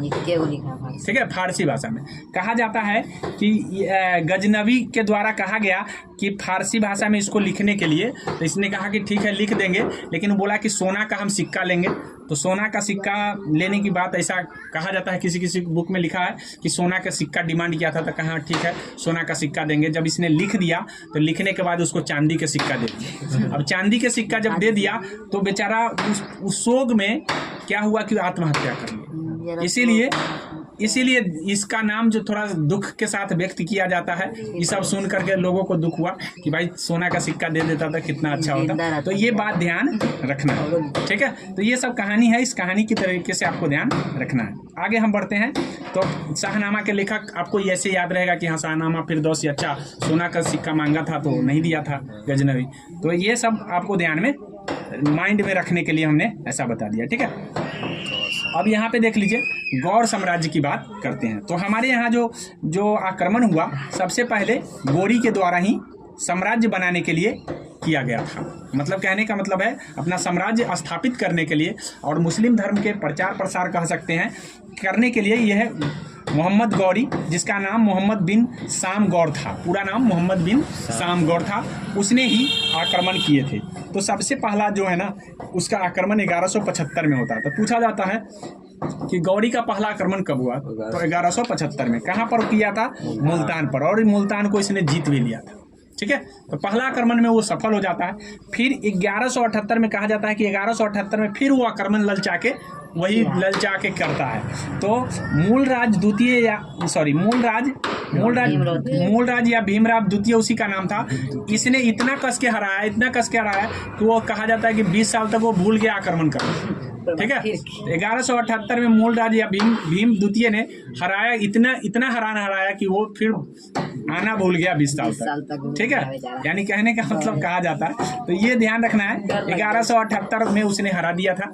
तो पूछा जाता है कि वो मोहम्मद गौरी का सर किसको हराया? गौरी को भीम, मोहम्मद बिन शाम जिसका नाम गौरी था, उसको गौरी को हराया था। पहला आक्रमण, ठीक है, मुल्तान के विरुद्ध, दूसरा आक्रमण मूलराज भीम द्वितीय के विरुद्ध, ठीक है, और भीम द्वितीय के विरुद्ध किया था तो वहाँ पे हार गया, ठीक है। अब आता है 1191 पृथ्वीराज चौहान पर आक्रमण करता है, पृथ्वीराज चौहान भी हरा देता है उसको, ठीक है, पृथ्वीराज चौहान भी हरा देता है। फिर वो भाग जाता है गौरी, लेकिन गौरी जो है पृथ्वीराज चौहान को अपने आप पर जो है थोड़ा सा घमंड हो जाता है। अब घमंड हो जाना, लेकिन ये जब भागता है तो अपने हारने का जो है ना कारण ढूंढता रहता है, ढूंढते फिर से आक्रमण 92 में कर देता है। अब 92 में करता है तो गौरी जीत जाता है, पृथ्वीराज चौहान को पकड़ लिया, ठीक है। अब यहाँ पे ध्यान रखना है कि गौरी ने 1192 में पृथ्वीराज चौहान को हराया था, इस बात को ध्यान में रखेंगे, ठीक है। और तब उसके बाद फिर उसने भारतीय राजा जयचंद के खिलाफ उसने मोर्चा किया, ठीक है, जयचंद, और जयचंद को भी हरा दिया इसने। क्या कर दिया? अब जयचंद जब हारा तो उसके बाद पृथ्वीराज चौहान को हारते ही समझिए कि साम्राज्य का जो मालिक था भारतीय साम्राज्य का, लगभग चौहान तक जो है एक शक्तिशाली शासक रहा, लेकिन वहां पे धीरे धीरे सब हार गया। हालांकि कहा जाता है कि इसको हराने में अपने ही लोग मदद कर दिए थे, जिसके कारण हारा था, ठीक है। हाँ, तो सब हार गया। अब हारने के बाद आपको ध्यान रखना है, अब आ जाता है मुस्लिम साम्राज्य, ठीक है। ये कहानी कह रहे थे हम आपको। हाँ, 1206 में आ जाता है। 1206 में गौरी की मृत्यु हो जाती है। क्या हो जाती है? गौरी की हो जाती है मृत्यु। अब मोहम्मद गौरी मर जाता है तो मरने के बाद 1206 में उसका जहाँ जहाँ शासन रहता है, जहाँ जहाँ सा गौर पर शासन रहता है, गजनी पर शासन रहता है, सिंध पर शासन रहता है, दिल्ली पर रहता है और बंगाल पर रहता है। उस समय सब छोड़ करके वो चला जाता है, जाते वक्त रास्ते में वो मर जाता है। तब सब उसका जो चेला था सब चेला अपना लिया, जो जहाँ था चेला सब ले लिया, ठीक है। तो यही कुतुबुद्दीन ऐबक था वो दिल्ली को अपनाया था और यहीं से दिल्ली सल्तनत की स्टार्ट हो गई, ठीक है। यहीं से कुतुबुद्दीन ऐबक जो है मध्यकालीन भारत में, आपको पता है कि सबसे पहले जो मध्यकालीन भारत 2 पार्टों में हम बांट कर पढ़ते हैं। एक पार्ट आपका है सल्तनत कालीन, ठीक है, एक पार्ट आपका आता है सल्तनत कालीन, सल्तनत, और दूसरा आता है मुगल। और यही दोनों अगर आप पढ़ लेते हैं तो क्लियर है कि आप पूरा मध्यकालीन भारत को समझ गए हैं। तो चलिए आज हम सल्तनत कालीन को बताएंगे क्लियरली। हम आपको कुछ बता चुके हैं अभी, और भी जो चीज़ बचे हुए हैं उनको हम बता रहे हैं। यहाँ देखिए, सबसे पहले आपका जो मध्यकालीन भारत में है सल्तनत काल में, जैसा कि आप लोगों को पता है कि गौरी जो है था, मोहम्मद गौरी का जो भी गुलाम थे, उन गुलामों के द्वारा अलग अलग क्षेत्रों को जीत लिया गया, मतलब रख लिया गया उसके मरने के बाद।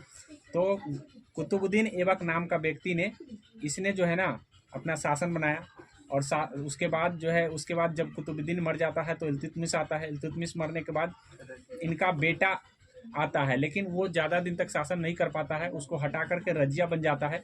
रजिया के बाद बलबन आता है, बलबन के बाद लास्ट में क्यूमर्स आता है। तो इतना नाम आपको हर हाल में गुलाम वंश से आपको याद रखना जरूरी होगा, क्योंकि आपको ये सीरीज हमेशा याद रखना होगा, कुतुबुद्दीन ऐबक, इल्तुतमिश, रजिया, बलबन और क्यूमर्स, क्योंकि इनके नाम जो है ना काफ़ी इंपॉर्टेंट है, एग्जाम के दृष्टि से काफ़ी पूछे जाते हैं।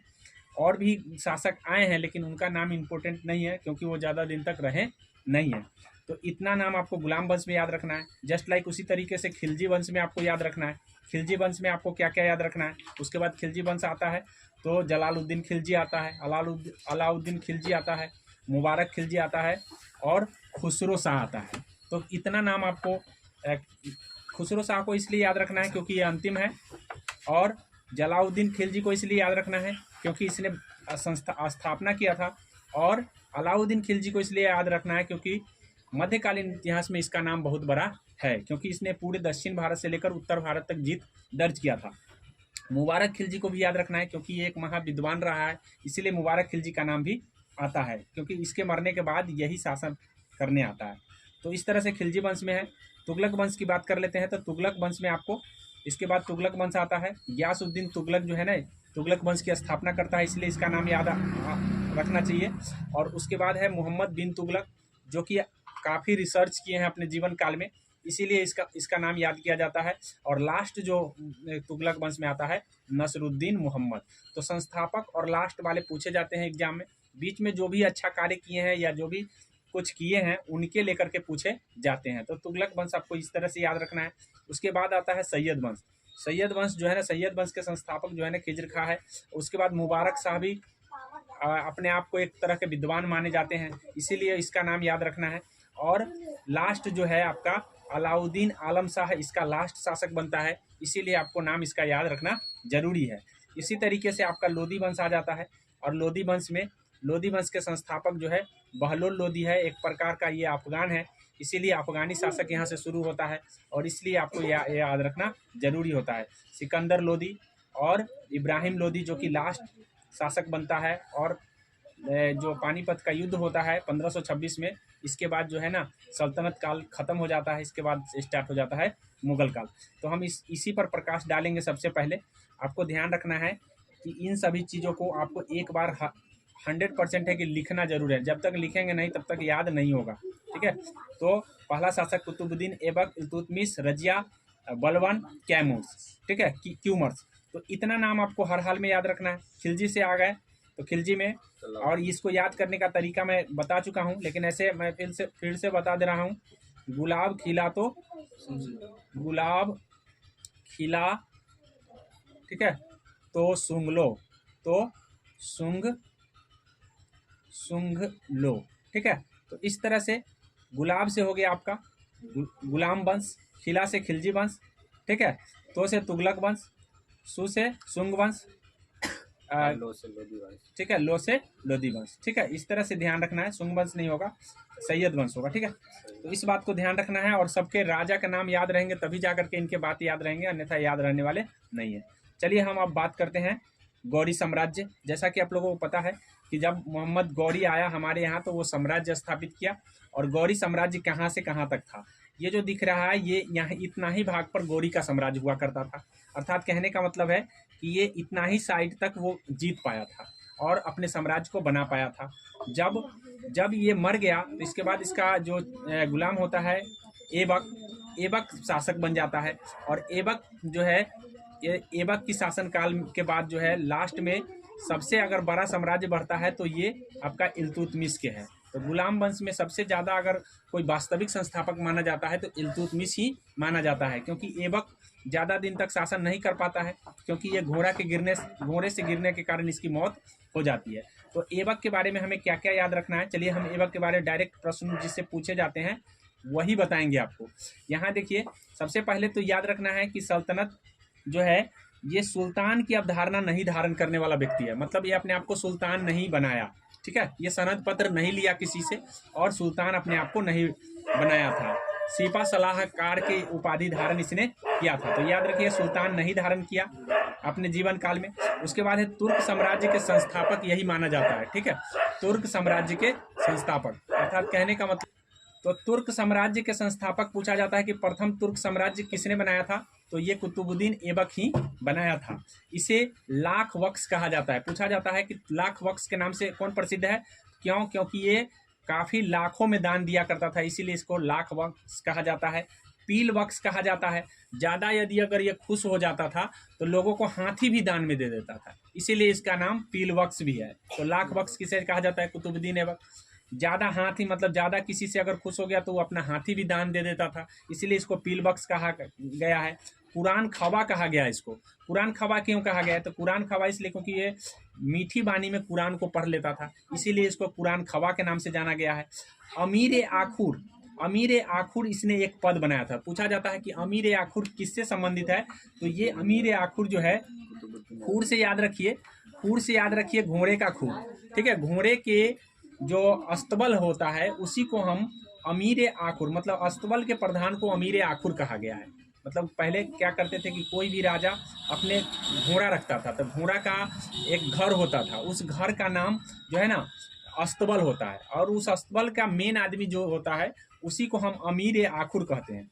तो अमीर आखुर पद का सृजन किसने किया था, यही बनाया था। काहे कि घोड़ा अच्छा रहेगा तभी जाकर किसी युद्ध में हम लड़ पाएंगे। तो अमीर आखुर बनाने वाला प्रधान, पूछा जाता है कि अमीर आखुर का संबंध किससे है, तो घोड़े से है, याद रखेंगे। और इसके प्रधान बनाने वाला मतलब जो भी प्रधान होते थे उसको अमीर आखुर कहा जाता था।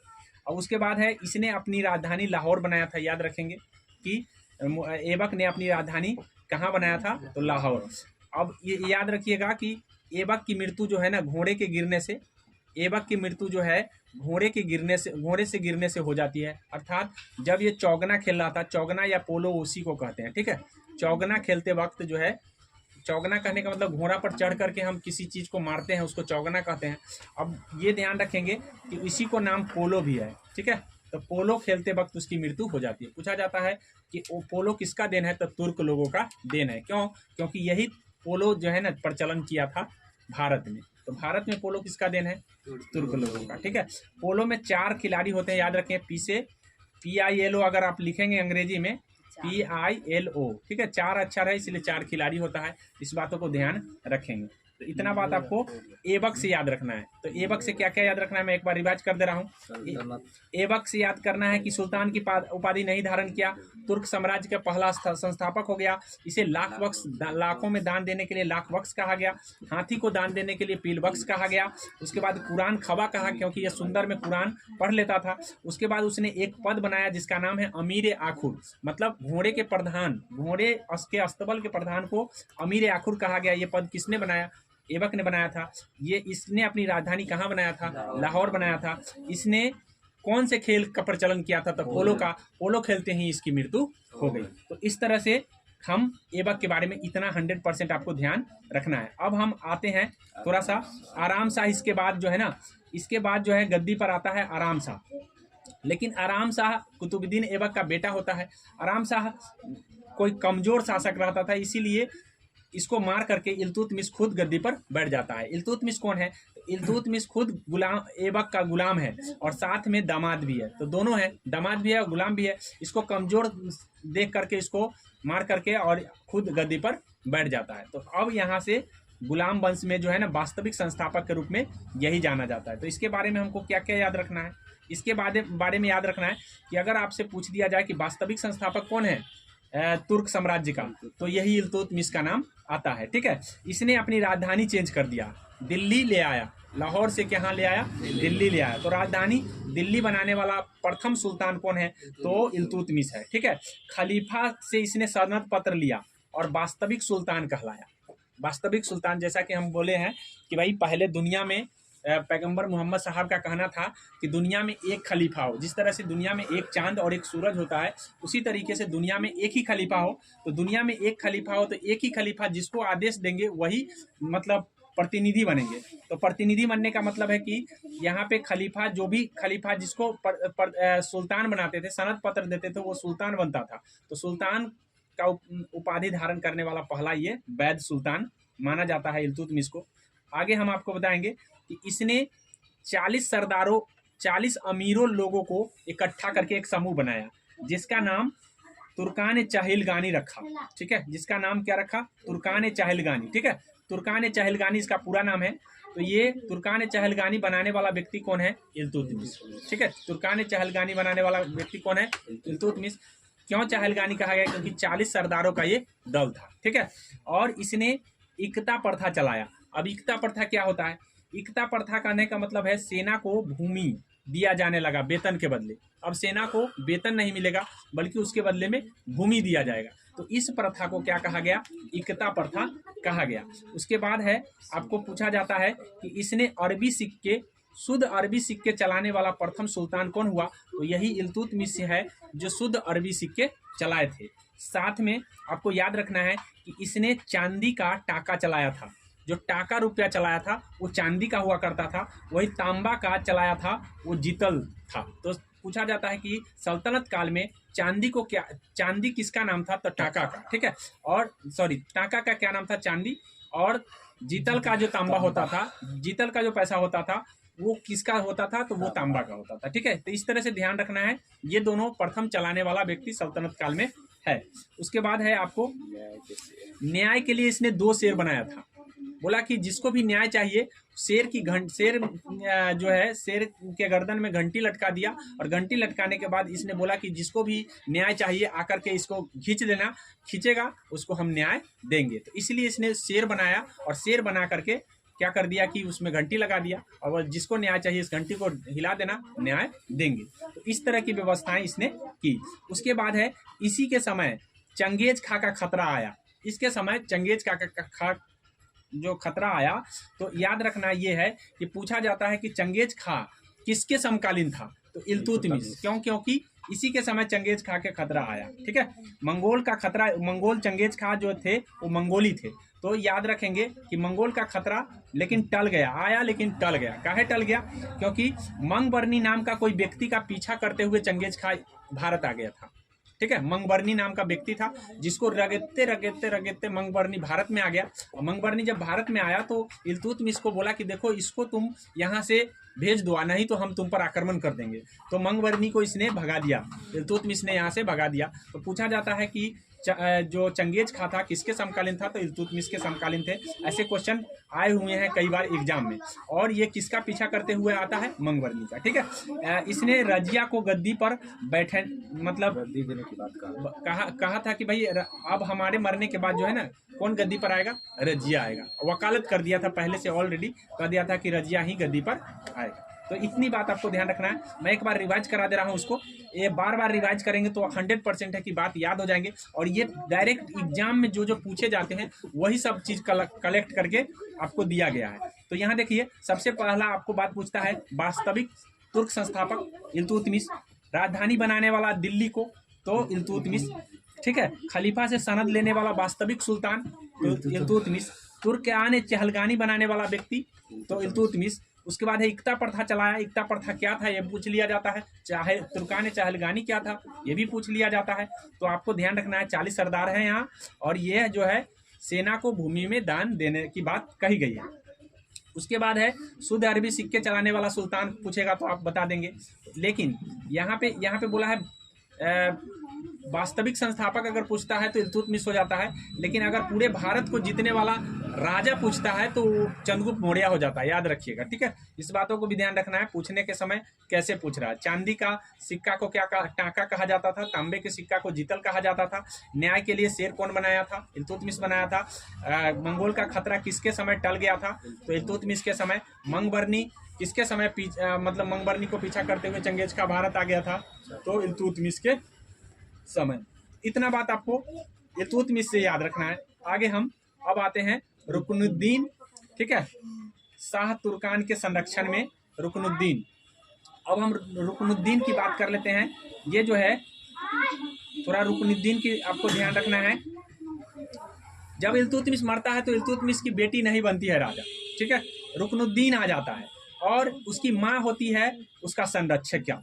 ठीक है, माँ होती है उसकी संरक्षिका, अर्थात शाह तुर्कान उसका नाम होता है, और वही जो है ना संरक्षिका के रूप में अपने बेटे को बना देता है राजा। लेकिन रजिया बाहर जो है ना, रजिया जब न्याय के लिए आता है तो उस समय रजिया को लोगों के द्वारा उसको क्या कर दिया जाता है? गद्दी पर बैठा दिया जाता है। ठीक है, तो रजिया जो है ना उस समय गद्दी पर बैठता है। किसके द्वारा बैठता है? तो लोगों के द्वारा बैठता है, न कि उसको वहाँ के राज दरबारी के द्वारा बैठाया जाता है। तो इस तरह से रजिया को आपको ध्यान रखना है कि रजिया गद्दी पर आता है, पुरुषों के भेष में सब कुछ पहन वहन करके, जैसे पुरुष पहनते हैं वैसे पहन करके वो आ जाती है गद्दी पर। अब एक याकूत है जो उसका प्रेमी होता है। ठीक है, तो याकूत को वो क्या बना देता है? अस्तबल का प्रधान। अभी हम अस्तबल के बारे में बताए हैं कि अमीर आखुर हुआ करता था, तो अमीर आखुर याकूत को बना देता है, जो कि वो उसका प्रेमी होता था, याकूत। ठीक है, लेकिन याकूत को बनाने के कारण ये अल्तुनिया नाम का व्यक्ति जो है ना उसका हत्या कर देता है उसको। क्या कि अल्तुनिया ऑलरेडी प्रेमी बना रहता है रजिया का। तो ध्यान रखेंगे कि याकूत से प्रेम करता था रजिया, लेकिन अल्तुनिया रजिया से प्रेम करता था। जस्ट लाइक उल्टा हो गया, जिसके कारण अल्तुनिया ने याकूत को मरवा दिया, अस्तबल का प्रधान बनाया। अस्तबल के प्रधान मेन आदमी होता है, उसने याकूत को क्या कर दिया? मरवा दिया। अब मरवा दिया तो ऐसे परिस्थिति में जो है रजिया जो है जाता है मारने के लिए अल्तुनिया को, तो भटिंडा में उसको गिरफ्तार कर लेता है अल्तुनिया के द्वारा। ठीक है। अल्तुनिया के द्वारा क्या कर लिया जाता है, भटिंडा में उसको गिरफ्तार कर लेता है। और जब गिरफ्तार कर लेता है तो इधर जैसे ही गिरफ्तार होता है उधर पता चलता है कि दूसरा का राज आ गया, दूसर किसी राजा घोषित कर दिया जाता है। अब अल्तुनिया, ना तो अल्तुनिया का राज आया ना तो रजिया का राज आया, तो दोनों फिर शादी कर लेता है। अल्तुनिया और रजिया फिर से शादी कर लेता है। ऐसी परिस्थिति में फिर आगे चल करके जो राजा बनता है वो दोनों को मरवा देता है, फिर ही दोनों को मरवा देता है, दोनों का कहानी खत्म हो गया। यहीं पर था, क्योंकि अमीर लोग नहीं चाहते थे कि किसी महिला का अमीर जो लोग थे, जो 40 तुर्कान जो थे, वो नहीं चाहते थे कि महिला का कोई राज करे। उनको महिला को गद्दी पर बैठना उनको अच्छा नहीं लगा, इसीलिए उसने ऐसा करवा दिया था। तो ठीक है, इतना बात आपको समझ में आ गया होगा। तो रजिया से क्या बात याद रखना है, रजिया से आपको याद रखना है कि अस्तबल का प्रधान उसने किसको बनाया था, याकूत को बनाया था। याकूत कौन था, उसका प्रेमी था। अल्तुनिया किससे प्रेम करता था, तो रजिया से प्रेम करता था। इस बात को ध्यान रखिएगा। तो लास्ट में क्या है, भटिंडा के युद्ध में अल्तुनिया उसको हरा करके और फिर उसी से शादी कर लेता है, लेकिन लास्ट में दोनों के दोनों मारा जाता है। क्यों, अमीरों के द्वारा। किसके द्वारा, जो 40 तुर्कान है वो अमीर के द्वारा। अब उसके बाद आता है नसरुद्दीन महमूद।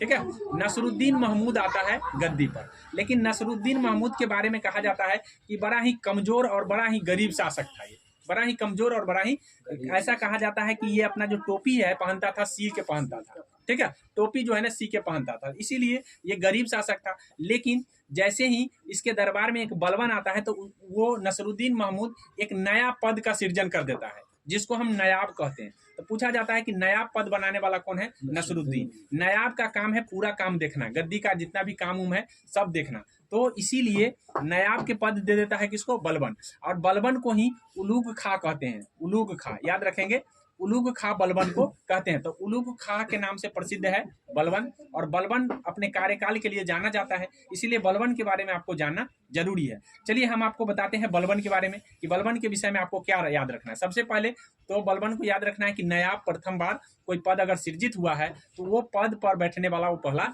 व्यक्ति है। अब हम बलवन के बारे में बताएंगे। इसने राजत्व का सिद्धांत दिया। ठीक है, राजत्व का सिद्धांत क्यों लाया इसने, तो ये पता था इसको, बलवन को पता था कि 40 को जो सरदार का जो तुर्कान चहलगानी बना हुआ है, ये तुर्कान चहलगानी में से ही एक व्यक्ति है बलवन। कौन है, बलवन। मतलब इसका मतलब है कि जो 40 के साथ ही बैठता था हर रोज, एक दिन अब ये राजा के रूप में बैठ गया। ऐसी परिस्थिति में वो 40 में से 39 को तो दिक्कत हो गया। अब दिक्कत हुआ तो ऐसे परिस्थिति में क्या हुआ कि उनको लगा कि ये लोग तो हमारे वैल्यू नहीं करेंगे, क्योंकि हम राजा हैं, राजा के वैल्यू नहीं करेगा। तो ऐसी परिस्थिति में उसने क्या किया, उसने कहा अब एक राजत्व का सिद्धांत दिया। जैसे मान लीजिए कि टीचर, कहीं भी आप पढ़ने जाएंगे तो टीचर में आपको एक डिसिप्लिन में रहने के लिए नियम कानून लाए जाते हैं। जस्ट लाइक उसी तरीके से इसने एक नियम कानून लाया। इसने क्या कहा कि राजा जो है ना जिल्ले इलाही है, अर्थात ईश्वर की परछाई है। राजा क्या है, ईश्वर की परछाई।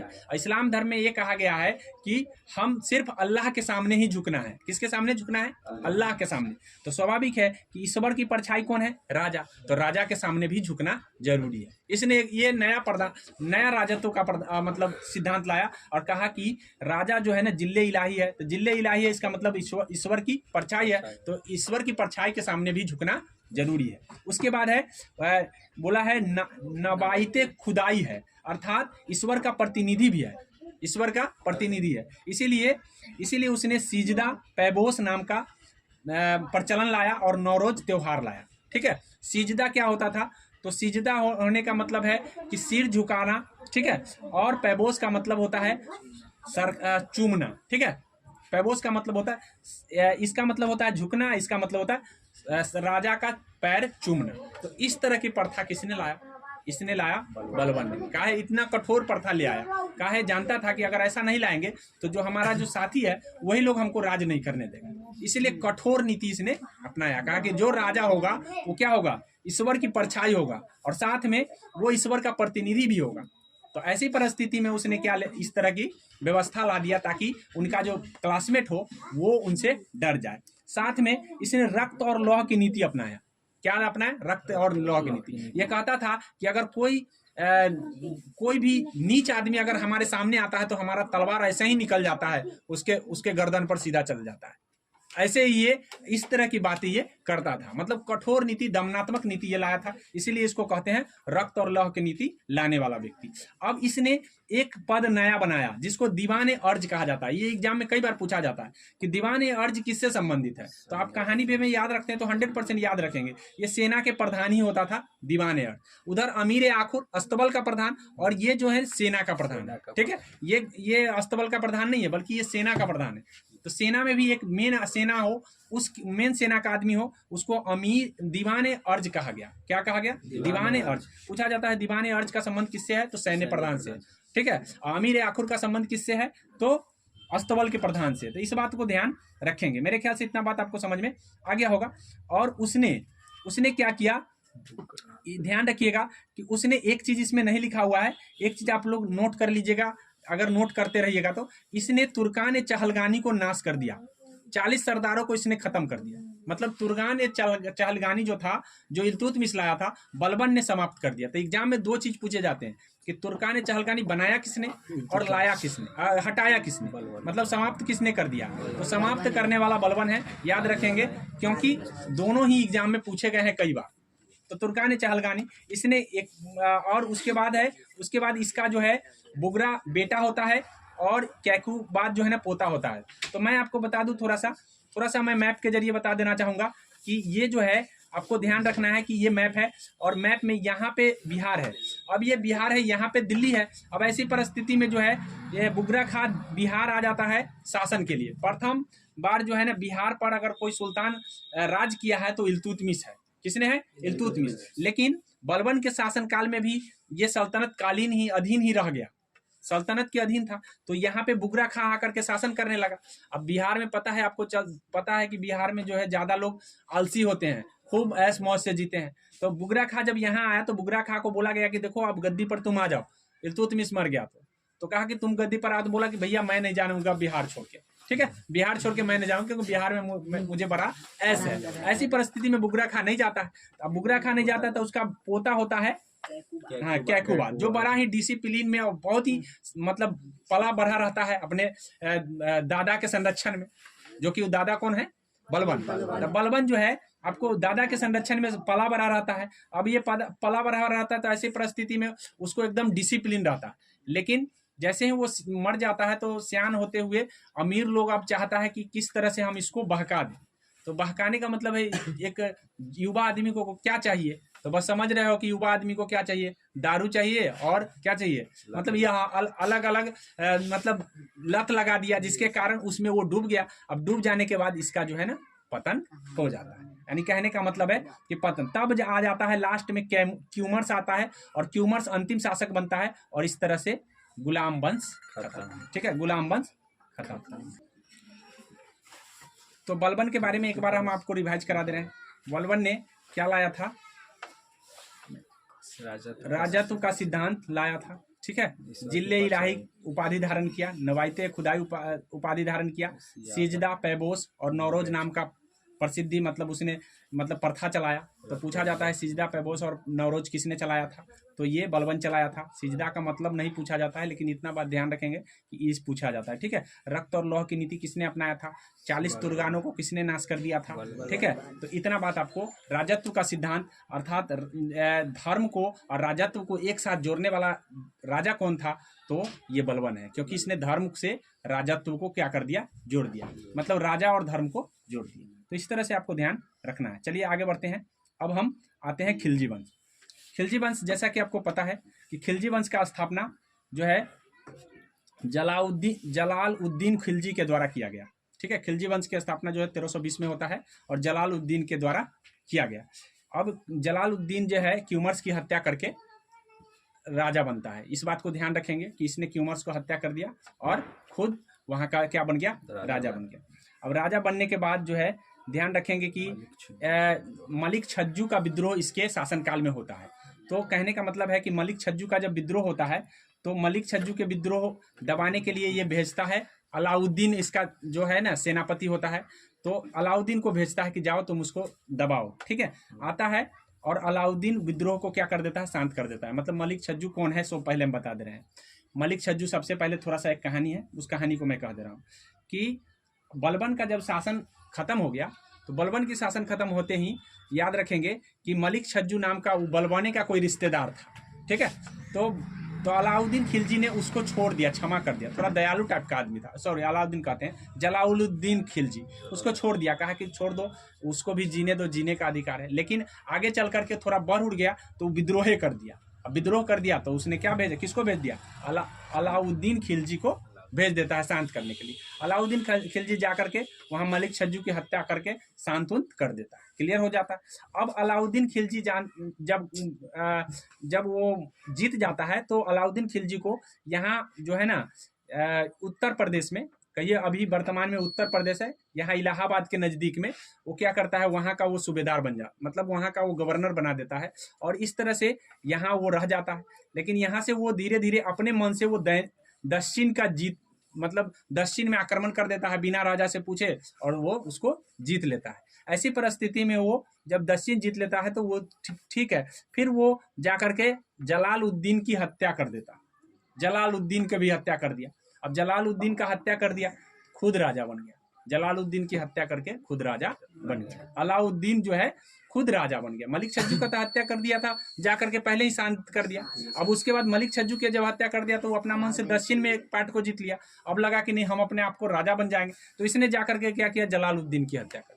अब जलालुद्दीन की जब हत्या कर दिया तो इसका जो बेटा था मुल्तान में, ठीक है, जो पाकिस्तान में पड़ता है, वो मुल्तान में था। मुल्तान में वहां पे उसने अपने एक सेना उलुग खां को भेजा, उलुग खां को भेजता है कि जाओ उसको तुम मुल्तान में उसका हत्या करो। तो इस तरह से उसने उलुग खां को भी जाके हत्या कर देता है, और इस तरह वे पूरे साम्राज्य का मालिक बन जाता है। कौन, अलाउद्दीन खिलजी। चलिए हम खिलजी वंश का स्टार्ट करते हैं। अलाउद्दीन खिलजी, यहाँ देखिए ये अलाउद्दीन खिलजी का पूरा साम्राज्य, ये पूरा का पूरा साम्राज्य बन जाता है अलाउद्दीन खिलजी। मतलब ये पूरे जीत लेता है, पूरे दक्षिण भारत को जीतने वाला अगर कोई है, दक्षिण भारत नहीं जीता था वो, इल्तुतमिश भी दक्षिण भारत को नहीं जीता था, लेकिन अलाउद्दीन खिलजी जब आया तो ये पूरे दक्षिण भारत को इसने जीत लिया। तो आपको ध्यान रखना है कि इतना बड़ा ये साम्राज्य को, मतलब ये भी साम्राज्य उसके हाथ हो गया, ये भी हो गया, सब हो गया, ये मतलब पूरे दक्षिण भारत को जीत लेता है। अलाउद्दीन खिलजी के बारे में क्या प्रश्न पूछे जाते हैं, मैं डायरेक्ट प्रश्न पर चलूंगा। चलिए यहाँ पे देखिए, इसका मूल नाम था अली गुरसफ, याद रखेंगे, पूछा जाता है कि इसका मेन मूल नाम था अली गुरसफ, लेकिन जब गद्दी पर बैठता है तो ये अलाउद्दीन खिलजी के नाम से बैठता है, ठीक है। ये विश्व विजेता बनना चाहता है, क्या बनना चाहता है, मतलब सिकंदर की तरह ये विश्व विजेता बनना चाहता है। तो जानता है कि सिकंदर विश्व विजेता बना तो हम तो पहला व्यक्ति होंगे नहीं, इसीलिए इसने क्या किया, सिकंदर ए सानी की उपाधि धारण किया। क्या उपाधि धारण किया, सिकंदर ए सानी, मतलब दूसरा सिकंदर। सिकंदर ए सानी का मतलब द्वितीय सिकंदर। तो द्वितीय सिकंदर की उपाधि किसने धारण किया, तो ये अलाउद्दीन खिलजी। क्यों, क्योंकि जान रहा है कि विश्व विजेता कौन है, सिकंदर। तो सिकंदर जब विश्व विजेता है तो हम दूसरे नंबर का होंगे, तो ये भी विश्व विजेता बनना चाहा, ठीक है। खलीफा को इसने नहीं माना, खलीफा को इसने नहीं माना, कहा कोई खलीफा तलीफा नहीं है, पूरा राज मेरा है, कोई खलीफा नहीं। धर्म को इसने बिल्कुल समझा ही नहीं। इसने यहाँ तक कहा कि मैं धर्म के भी मालिक बन जाऊंगा, लेकिन धर्म के मालिक बनने से इसका वजीर रोक दिया कि धर्म को छोड़ दीजिए, आप अपना राजपाट खाली देखिए, ठीक है, आप अपना क्या देखिए, राजपाट। इसलिए इसने क्या किया, खलीफा को नहीं माना। मतलब पूछा जाता है कि सल्तनत काल में वो राजा कौन है जो धर्म को राज्य से अलग कर दिया। धर्म को राज्य से जोड़ने वाला बलबन है, लेकिन धर्म को राज्य से अलग करने वाला अलाउद्दीन खिलजी है। इस बातों को ध्यान में रखिए, इसने धर्म को शासन से अलग करने वाला पहला व्यक्ति है, ठीक है, ये ध्यान रखेंगे, यहाँ पे लिखा भी हुआ है। आगे देखिए, आगे थोड़ा सा इसके बारे में जानते हैं कि इसके योग्य सेनापति, इसके विजेत होने के कारण कहीं ना कहीं इसका सेनापति काफी योग्य था और मजबूत था। इसीलिए योग्य सेनापति के बारे में हमको जानना है कि इसके योग्य सेनापति कौन कौन था जो इसके दरबार में रहता था। तो इसके योग्य जफर खां रहता था, उलुग खां रहता था, नुसरत खां रहता था, मलिक गाफूर लास्ट में जुड़ा है। तो इस बात को ध्यान रखेंगे कि मलिक गाफूर जो है ना इसके योग्य सेनापति हुआ, लास्ट में जुड़ा है। लेकिन मलिक गाफूर के बारे में हम आपको बताएंगे अभी। इसने क्या क्या प्रथाएं चलाए हैं, उस प्रथा को जान लीजिए। इसने दागने का प्रथा चलाया, मतलब कहने का दागने का प्रथा क्या होता है, तो दागने का प्रथा ये है कि इसके पास घोड़ा जो भी होता है तो घोड़ा पर निशान लगाया जाता था, ताकि ये पता चले कि ये घोड़ा फिर कोई बेचे ना। अगर ये कोई घोड़ा बेचता तो सीधा उसका फांसी की सजा होता था, ठीक है। ऐसा इसने अपनी नीति अपनाया था कि दागने की प्रथा इसने चलाया था। तो पूछा जाता है कि दागने की प्रथा किसने चलाया? इसने हुलिया प्रथा चलाया। अब हुलिया प्रथा क्या होता है? हुलिया प्रथा का मतलब होता है कि इसने लिखता था कि किस तरह के हुलिया सैनिक का है, ताकि कोई भी सेना जो है ये पता चले कि हमारा सेना है या किसका सेना, जब मर जाए तो पता चल जाए कि किसका सेना है। तो इस तरह से इसने हुलिया प्रथा चलाया। इसने भू राजस्व मतलब भूमि टैक्स में 50% कर दिया। मतलब सीधा का सीधा आधा मेरा आधा तुम्हारा, कोई भी भूमि उपजाओ आधा मेरा आधा तुम्हारा, 50% भू राजस्व कर इसने कर दिया। इसने चराई कर लगा दिया। मतलब जो भी कोई अगर चराएगा, जो भी कोई खेत में चराने आएगा या अपने जंगल में चराएगा तो उसको टैक्स देना पड़ेगा। तो इस तरह से इसने चराई कर लगा दिया। इसने लूट पर 80% टैक्स लगा दिया, जिसको हम खुम्स कहते हैं। क्या कहते हैं? खुम्स। ठीक है। खुम्स पर इसने क्या कर दिया? 80% का टैक्स लगा दिया। तो ये ध्यान रखेंगे कि 80% का टैक्स लूट के माल पर किसने लगा दिया था? तो अलाउद्दीन खिलजी। तो इतना बात आपको ध्यान रखना है अलाउद्दीन खिलजी से। ठीक है। आगे आपको याद रखना है कि लूट के माल पर अब हम कुछ इसके द्वारा किए गए कार्य बता रहे हैं। ठीक है। इसने क्या किया था? इसने दीवान ए मुस्तखराज बनाया। अब ये दीवान, पूछा जाता है कि दीवान ए मुस्तखराज का संबंध किससे है? तो बाजार नियंत्रण से है। ठीक है। अब बाजार नियंत्रण का कहने का मतलब है कि इसने अपने बाजार में सब दामों को फिक्स कर दिया। पहला राजा उस समय की बात कर रहे हैं कि इसने फिक्स दाम रख दिया कि कोई इससे अगर ज्यादा लेगा तो उसको फांसी का सजा हो। सीधा फांसी का सजा देता था और कुछ नहीं। सीधा बोला कि जो भी अगर पकड़ा गया कि इससे ज्यादा पैसा ले लिया बाजार में, इसका मतलब उसको सीधा फांसी का सजा। ठीक है। तो इसने क्या किया? बाजार नियंत्रण प्रणाली लाया। तो पूछा जाता है कि बाजार नियंत्रण प्रणाली लाने वाला ये अलाउद्दीन खिलजी। इसीलिए ये अपने जो है सल्तनत काल में इतना चमक गया और इतना हम लोग पढ़ रहे हैं, तो कहीं ना कहीं इसकी नीति, इसके कार्य को देख करके। ठीक है। अब यह है दक्षिण भारत को जीतने वाला पहला सुल्तान है ये। मतलब दक्षिण भारत को जीतने वाला पूछा जाता है पहला सुल्तान कौन है? तो यही है। सुल्तान की उपाधि तो धारण नहीं किया, सुल्तान नहीं कहेंगे हम। इसने खलीफा को नहीं माना था। ठीक है, याद रखेंगे। अब है उत्तर भारत का पहला विजय। ठीक है। उत्तर भारत पर भी पहला विजय उसका मुल्तान विजय है। उत्तर भारत का पहला विजय, अभी हम बोले हैं कि उत्तर भारत का जो पहला विजय है वो मुल्तान विजय कौन है? जो कि जलालुद्दीन खां को जब मार दिया था तो उसका बेटा मुल्तान में था। अब बेटा मुल्तान में था तो उस बेटा को नहीं हत्या करता तो उसका बेटा इस पर आक्रमण कर देता। ऐसी परिस्थिति में इसने उलूग खां को भेज करके उसको भी मरवा दिया। ठीक है, मरवा दिया। तो उत्तर भारत में जो पूछा जाता है कि उत्तर भारत का 1296 में विजय कौन सा विजय है अलाउद्दीन खिलजी का? तो मुल्तान विजय है। वो मुल्तान अभी पाकिस्तान अफगानिस्तान के साइड में पड़ता है, तो ये उत्तर भारत में पड़ता है इसलिए। तो पहला विजय इसने कहाँ किया? उत्तर भारत में।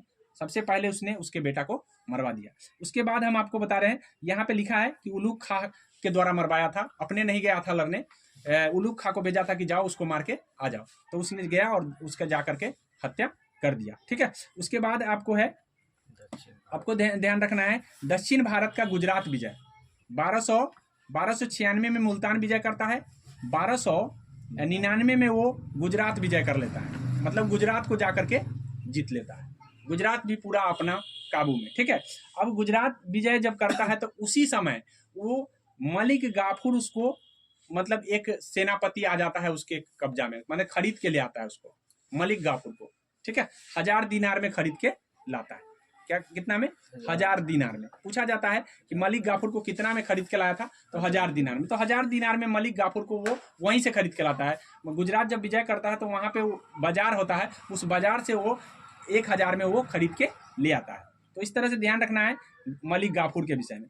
दक्षिण भारत में रणथंभौर विजय 1300 ईस्वी में वो रणथंभौर को जीत जाता है। ठीक है। ये राजस्थान साइड में पड़ता है रणथंभौर। उसके बाद है दक्षिण भारत में मेवाड़ विजय जो है ना, अंतिम विजय है उसका। पूछा जाता है कि मेवाड़ विजय जो है ना 1313 ईस्वी में हुआ। उस समय मेवाड़ का राजा कौन था? तो राजा रतन सिंह था। पूछा जाता है, एग्जाम में पूछा गया, दरोगा के एग्जाम में पूछा गया कि मेवाड़ विजय के समय कौन आक्रमण किया था, या अलाउद्दीन के आक्रमण जब मेवाड़ पर किया गया था तो उस समय कौन राजा था? तो राणा रतन सिंह था। और उसकी पत्नी पद्मिनी को पाने के लिए उसने, मतलब कहा जाता है कि पद्मिनी को लेने के लिए उसने उस पर आक्रमण किया था। तो हालांकि पद्मिनी भी उससे प्राप्त नहीं होता है, क्योंकि पद्मिनी जौहर प्रथा कर लेता है, अर्थात वो अपने हस्बैंड को मरते ही वो अपने आप को समाप्त कर लेता है। तो ये सब कहानी है, कहानी से पूछे नहीं जाते हैं, इतना बात आपको ध्यान रखना है। ठीक है। तो अब हम बताएंगे। ये क्लियर हो गया, अलाउद्दीन खिलजी को आप समझ गए। फिर से मैं एक बार रिवाइज करा देने की प्रयास करूंगा कि किस तरह से अलाउद्दीन खिलजी आता है और खिलजी वंश का समाप्त आखिरकार होता है। ठीक है, अब यहाँ पे देखिए, सबसे पहले हमने आपको बताया कि अलाउद्दीन खिलजी जो है ना, अली गुरसप इसका नाम होता है, विश्व विजेता बनना चाहता है। इसके कारण उसने सिकंदर सानी उपाधि धारण कर लेता है। दूसरा सिकंदर, इसने धर्म और शासन को अलग कर दिया था। उसके बाद मैं आपको बता दूं, योग्य सेनापति इसके पास जफर खां था, उलूग खां था, नुसरत खां था, मलिक गाफूर लास्ट में जुड़ता है। इस बात को ध्यान रखेंगे। इसने हुलिया प्रथा और दाग प्रथा चलाया। इसने भूराजस्व कर को 50% का मतलब होता है 1/2, याद रखें, आधा भाग इसने कर दिया। अब उसके बाद है 80% इसने क्या कर दिया, खुम्स के मतलब जिसको हम लूट का कहते हैं, लूट के धन पर 80% खुद रखा और 20% सेना को दिया। 20% किसको दिया? सेना को। कभी कभी 20% नहीं रहेगा तो 1/5 को ही 20% हम कहते हैं और 4/5 को हम 80% कहते हैं। इस बात को ध्यान रखिएगा, भाग में भी कुछ दिया जाएगा, इस बातों को ध्यान रखना है। आगे हम आपको बताएंगे कि इसने भारत जीतने का पूरा मतलब दक्षिण भारत जीता पहली बार। उसके बाद है कि इसने गुजरात को जीता। गुजरात को जीतने के बाद मुल्तान को जीता। पहले सबसे पहले तो उलूग खां को भेजकर मुल्तान जीता। फिर उसके बाद दक्षिण भारत को गुजरात विजय किया। फिर उसके बाद उसने रणथंभौर को जीता। फिर उसके बाद उसने मेवाड़ पर आक्रमण किया। मेवाड़ पर क्यों आक्रमण किया मैंने बता दिया है कहानी के वे में। तो इस तरह से आपको ध्यान रखना है। खिज्र खां को इसने प्रधान बनाया था, इस बात को ध्यान रखेंगे। अब है मलिक गाफूर को विद्रोह। अब जब अलाउद्दीन खिलजी मर जाता है तो उसी का सेना मलिक गाफूर पूरे विद्रोह कर देता है उसके साम्राज्य। उसी का सेना उसको क्या कर देता है, विद्रोह कर देता है मलिक गाफूर, जिसको खरीद के लाया था। अब ये क्या करता है कि जितने भी अलाउद्दीन के बेटा सब रहता है सबका आंख फोड़ देता है, बहुत तरह से मतलब कर देता है। लेकिन ये जो है ना, मुबारक खिलजी भी अलाउद्दीन के बेटा ही है। ये एक जगह कैद रहता है, सतना के किले में कैद रहता है। कहीं जाकर के सतना के किले में कोई कैद कर देता है, जिसके कारण इसको जब ये छूट के आता है वहां से, तो छूट के आता है तब ये मलिक गाफूर के विद्रोह को शांत करता है, अर्थात मलिक गाफूर की हत्या कर देता है। ठीक है, तो ये अब मुबारक खिलजी जो है ना यहाँ का शासक बन जाता है। तो इस बात को ध्यान रखेंगे। इसने ये गाफूर का विद्रोह को शांत किया और इस तरह से लास्ट शासक जो है आपको ध्यान रखना है, अंतिम शासक खुसरो शाह होता है। कौन होता है? अंतिम शासक खुसरो शाह। ठीक है, तो अंतिम शासक नाम याद रखना जरूरी है और पहला शासक और बीच में जो अच्छा कार्य किया है उसका नाम याद रखना जरूरी है। तो इतना हम खिलजी वंश के बता दिए हैं। अब हम बताएंगे आपको तुगलक वंश। कौन सा वंश? तुगलक। अब खिलजी वंश के बाद आता है तुगलक वंश। ठीक है, तुगलक वंश का नाम इसलिए आता है क्योंकि इसने अपने जीवन में अच्छे कार्य किए हैं, अर्थात इसने नहर व्यवस्था स्टार्ट किया है।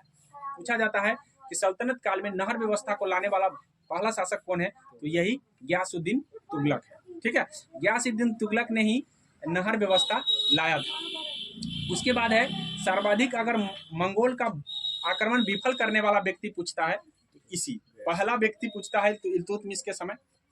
लेकिन याद रखिएगा कि बहराम शाह के समय पहला आक्रमण किया गया था।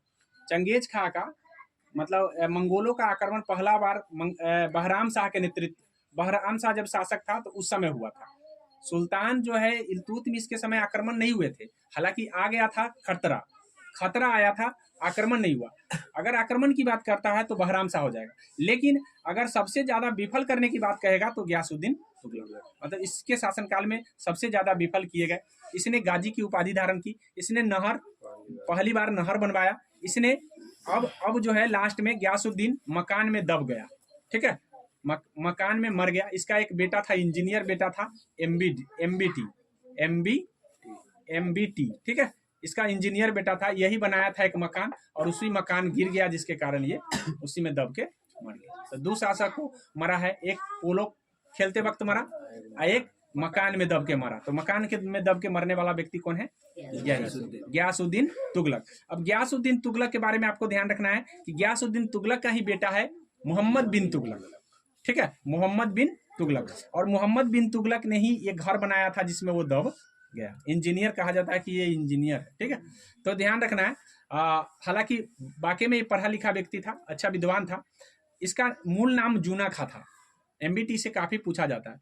ठीक है, गयासुद्दीन तुगलक के बाद आता है एमबीटी, जिसको हम मोहम्मद बिन तुगलक कहते हैं। मोहम्मद बिन तुगलक का मूल नाम जुनाखा है। इसने होली के त्यौहार अपने दरबार में मनाया था। तो वो शासक कौन था जो होली त्यौहार को, मतलब हिंदू के त्यौहार को अपने दरबार में मना लिया। ठीक है, पढ़ा लिखा व्यक्ति था, स्वाभाविक है इसको किसी तरह से धर्म से उतना लगाव, सब धर्म को समान समझने वाला व्यक्ति। तो इस तरह से ध्यान रखना है। दीवाने कोही चलाया इसने, मतलब एक विभाग बनाया दीवाने कोही। पूछा जाता है कि दीवाने कोही विभाग बनाने वाला व्यक्ति कौन है, एमबीटी। लेकिन दीवाने कोही का संबंध किससे है, तो कृषि से है। इस बात को ध्यान रखिए, कृषि पर इसने ज्यादा जोर दिया, इसीलिए इसने कृषि का एक विभाग बनाया जिसका नाम है दीवाने कोही। याद रखेंगे, दीवाने कोही कई बार एग्जाम में पूछा जा चुका है। ठीक है, तो इस तरह से यह ध्यान रखना है कि दीवाने कोही बनाने वाला व्यक्ति कौन है, ये आपका है एमबीटी। ठीक है, जिसको हम मोहम्मद बिन तुगलक कहते हैं। ये किसका बेटा है, गयासुद्दीन तुगलक का कौन है, ये इंजीनियर है। मतलब इंजीनियर के रूप में आप ध्यान रखिए, पढ़ा लिखा काफी था इसलिए लोग इंजीनियर इसको कह रहा है। ध्यान रखेंगे कि इसने अपने जीवन काल में बहुत सारे कार्य किए हैं। सबसे पहले इसने द्वाब में टैक्स वृद्धि कर दिया था। ठीक है, द्वाब में इसने टैक्स वृद्धि किया था। अर्थात कहने का मतलब है कि जिस समय टैक्स नहीं वृद्धि करना चाहिए उस समय इसने जाकर के टैक्स वृद्धि किया। हालांकि इनका टैक्स वृद्धि किया और उसी समय अकाल आ गया। अकाल आने के कारण कोई टैक्स दिया नहीं, फेल हो गया इनकी व्यवस्था। ठीक है, इसने जीवन में 4 कार्य किए, चारों के चारों फेल हो गए। कहा जाता है कि ये कार्य अच्छे किए हैं लेकिन कार्य इनका सफल नहीं हो पाया, इसीलिए इनको एक तरह से पागल सुल्तान के नाम से भी जाना जाता है। ठीक है, क्या कि जो भी कार्य किए सब के सब फेल हो गए। काहे फेल हो गए हम अभी बताएंगे। अभी तो बता दिए कि द्वाब में टैक्स वृद्धि किया, टैक्स वृद्धि न चलने का कारण अकाल आया, कोई टैक्स नहीं दिया। ठीक है, पहला। दूसरा, इसने अपनी राजधानी बदल दिया, दिल्ली से सीधा दौलताबाद ले आया, क्योंकि इसके साम्राज्य भी वही थे, अलाउद्दीन खिलजी वाला। तो स्वाभाविक है कि इसने सीधा क्या है, दौलताबाद इसने ले आया। दक्षिण भारत में अपनी राजधानी ले आया। लेकिन दक्षिण भारत में राजधानी लाने का कोई फायदा हुआ नहीं इसको, क्योंकि यहाँ लोग ऐबे नहीं किए। मतलब ज्यादा लोग जहाँ होते वहां ना राजधानी होना चाहिए, लेकिन यहाँ ज्यादा लोग आए ना, जितना लोग था यहाँ से चल गया दिल्ली। अभी सोचा कि भाई हमारा दिल्ली का शासन चल जाएगा, फिर कहा कि नहीं चलो दिल्ली चलो। तो ये भी फेल हो गए। दूसरा काम दूसरा फेल हो गया। ठीक है, तो दौलताबाद लाने वाला व्यक्ति कौन है पूछा जाता है, ध्यान रखेंगे। इसने सांकेतिक मुद्रा चलाया। सांकेतिक मुद्रा चलाने वाला प्रथम जो है ना, ये सुल्तान है। कि सांकेतिक मुद्रा का क्या मतलब होता है, मतलब ये होता है कि उसका दाम ऐसे देखिए तो कुछ नहीं है, 2 रुपया का भी नहीं है, लेकिन उसका दाम अगर 100 रुपया लिख दिया जाता है तो 100 रुपया लोग मानते। अभी के जो पैसे हैं उसका दाम कितना होगा, लेकिन अगर सरकार की तरफ से वैध मान दिया तो 1000 लिख दिया तो 1000 मान्य है कि नहीं। तो जस्ट लाइक ये चलाने वाला ही पहला व्यक्ति है, क्योंकि उससे पहले सांकेतिक मुद्रा नहीं चले थे। तो सांकेतिक मुद्रा इसने चलाया। तो क्या चलाया इसने पीतल का मुद्रा चला दिया। मतलब कहा कि भाई पीतल के मुद्रा उतने ही बराबर होंगे जितने कि चांदी के होते थे। पहले चांदी के मुद्रा था, चांदी कम होने के कारण इसने पीतल का मुद्रा चला दिया और लिख दिया कि भाई इस पर 5 रुपया का वैल्यू है, जबकि उसके वैल्यू 50 पैसा के भी नहीं होता था। तो 5 अब ऐसे करने के कारण इसके जो कार्यकाल में बहुत सारे मतलब पैसा बनाने वाला टस्काल बन गया। पैसा वाला बनाने का जगह को हम टस्काल कहते हैं। तो हर घर में टस्काल बन गया, पैसे बनने लगे। अब हर घर में जब पैसा बनने लगा तो मोहम्मद बिन तुगलक को ये पता नहीं चल रहा था कि कौन ओरिजिनल है, कौन मेरा बनाया, कौन मतलब डुप्लीकेट है, खुद पता नहीं चल रहा। ऐसी परिस्थिति में तो ये भी व्यवस्था इसका फेल हो रहा है। तो ऐसे बात लास्ट में कहा कि चलो ठीक है जितना तांबा का पैसा सब जमा करो और चांदी का ले जाओ। चांदी का चलेगा, तांबा का नहीं चलेगा। डिमोनेटाइजेशन जिसको कहते हैं, जैसे नरेंद्र मोदी साहब कहते कि भाई डिमोनेटाइजेशन हो गया, 2016 में बैन हो गया पैसा ना, कि सारा नहीं, कुछ पैसे को बैन किया गया। बोला कि पुराना पैसा दे जाइए, नया पैसा ले जाइए। ऐसा ही हुआ कि अब लास्ट में क्या किया कि जब टस्काल सब घर में बन गया तो ऐसी परिस्थिति में उसने कहा कि लाइए चांदी का दे रहे हैं, अब पित्तल का हमको दे जाइए। अब इतना ना पैसा आया कि पूरा चांदी का खजाना इनका खाली हो गया, क्योंकि जितना पैसा इन्होंने छापा नहीं था उससे ज्यादा इनके घर में डुप्लीकेट बदलने को आ गया। ये व्यवस्था भी इनका फेल हो गया। ठीक है, तो क्या व्यवस्था, कितने व्यवस्था हम अभी तक बता दिए हैं? कितने व्यवस्था बताएं? कौन कौन व्यवस्था बताएं? होली त्योहार, दीवानी नहीं, ये तो व्यवस्था नहीं है ना। द्वाब टैक्स वृद्धि किया, पहला व्यवस्था। ठीक है, दौलताबाद इसने राजधानी चलाया। ठीक है, और उसके बाद है ये सांकेतिक मुद्रा चलाया। ठीक है, अब जो है एक चीज और इसने चलाया था। मतलब एक चीज, जब आक्रमण करना था कहीं पे आक्रमण करना था तो जिस समय होता है आक्रमण करने का, ये कोनो समय मतलब सेना को पहले ही एडवांस पैसा दे दिए, कहा कि चलो आक्रमण करना है, ठीक है, इसमें लिखा नहीं है। सेना को एडवांस पैसा दे दी कि हमको आक्रमण करना है। अब आक्रमण करना है, सेना तो पैसा ले लिया, एडवांस ले लिया, वो वर्षा आके अब समय आ गया, कैसे आक्रमण होगा? तो आक्रमण नहीं हुआ तो ये पैसा भी उनका डूब गया। तो इस तरह से पागल सुल्तान, ठीक है, हाँ कहा जाता है। चलिए ये बात आपको ध्यान रखना है कि मोहम्मद बिन तुगलक के बारे में इतना जानकारी रखना है। अब हम अंतिम मंगोल आक्रमण इसी के शासनकाल में हुआ, इसके बाद कोई मंगोल आक्रमण नहीं होता है। पूछा जाता है कि अंतिम बार मंगोल आक्रमण किसके शासनकाल में हुआ, तो यही पागल सुल्तान के काल में हो गया, ठीक है, इस बात को ध्यान में रखेंगे। अब एक बदायूनी लेखक है, नाम सुने होंगे, बदायूनी ने कहा है कि आखिरकार इसके मरने के बाद लिखा कि राजा को प्रजा से और प्रजा को राजा से मुक्ति मिली। मतलब राजा को इसने खुद पेराया और प्रजा को भी पेर दिया, और इस तरह से राजा को प्रजा से और प्रजा को राजा से मुक्ति मिल गई। जब ये मर गया तो बदायूनी ने ऐसा लिख दिया। तो इस तरह से आपको ध्यान रखना है। अब जो है, अब हम आपको बताएंगे एक लास्ट शासक है फिरोज शाह तुगलक, ठीक है। फिरोज शाह तुगलक जो है एफएसटी इसको हम बोलते हैं फिरोज शाह तुगलक, ठीक है। अब ये फिरोज शाह तुगलक जो है ना, हिंदू माँ का संतान है, ठीक है। इसकी माँ जो थी हिंदू थी, इसका नाम था बीबी नैला नाम था, ठीक है। क्या नाम था? बीबी नैला। पूछा जाता है बीबी नैला किसके माँ का नाम था, तो यह प्रथम सल्तनत का वो राजा कौन था जो हिंदू माँ के गर्भ से पैदा लिया, तो ये ध्यान रखिएगा, यह फिरोज शाह तुगलक है, ठीक है। और जो भी मतलब हिंदू के माँ से अगर जन्मे होते हैं वो थोड़ा कट्टर टाइप का होता है। क्यों? क्योंकि उस पर लोग जो है ना, उसी धर्म के लोग भरोसा नहीं करते रहते। बेशक उसी धर्म में होता है, लेकिन लोग भरोसा नहीं करते क्योंकि जानते हैं कि भाई ये हिंदू के हैं तो हो सकता है कि हिंदू का पक्ष ले ले। तो इस तरह से वो थोड़ा सा अपने आप में ये कट्टरता की नीति भी लाया है। इसने क्या किया, अब अपने जीवन में आते ही इसने 24 कर को समाप्त कर दिया, ठीक है। अपने जीवन में 24 कर को कहा कि नहीं 24 कर ये नहीं लगेंगे, अब नहीं लगेंगे, सिर्फ 4 कर लगेगा, ठीक है। जजिया, जकात, खुम्स, खराज, बस इसके अलावा कोई कर नहीं दे। तो पूछा जाता है कि वो शासक कौन है जो सारे करों को समाप्त कर दिया और लास्ट मात्र 4 कर ही रखा, इसमें जजिया, जकात और खुम्स, खराज। जजिया, जकात और खुम्स, खराज की चर्चा मैं ऑलरेडी पहले कर चुका हूं, इसलिए इसमें टाइम वेस्ट हम नहीं करेंगे। आप पूरा वीडियो देखिएगा तो 100% आपको सब कुछ मालूम हो जाएगा, ठीक है। तो जजिया, जकात, खुम्स, खराज 4, और उसने एक चीज और कर दिया, इसने ब्राह्मणों पर कर लाद दिया। इन्होंने कहा कि नहीं, ब्राह्मण भी कमाते हैं, इनके पास भी कमाई है, इसीलिए इनको भी कर देना पड़ेगा। कर उन्हें नहीं देना पड़ेगा जो कमाते नहीं है, इसीलिए ब्राह्मण के कमाने के श्रेणी में इन्होंने ला दिया और ब्राह्मण पर भी टैक्स ला दिया। तो पूछा जाता है ब्राह्मणों पर भी जजिया लगा देने वाला वो व्यक्ति कौन है, तो ये फिरोज शाह तुगलक। इसने नहरों का जाल बिछाया, हालांकि नहर लाने वाला गयासुद्दीन तुगलक है, नहर लाने वाला पूछेगा गयासुद्दीन तुगलक, लेकिन नहरों के जाल बिछाने वाला व्यक्ति ये है फिरोज शाह तुगलक। इसने अपने जीवन काल में एक सिंचाई कर लाया था जिसका नाम हक के सर्ब है। काहे लाया? क्योंकि नहर का जाल बेचारा बिछाया था, तो भाई जाल, नहर के जाल को बनाए रखने के लिए कुछ पैसे चाहिए ना उसको मेंटेन करने के लिए, इसीलिए उसने हक के सर्ब नाम का टैक्स बनाया। हक के सर्ब जिसको हम सिंचाई कर कहते हैं। कितना सिंचाई कर था वो? 1/10 भाग।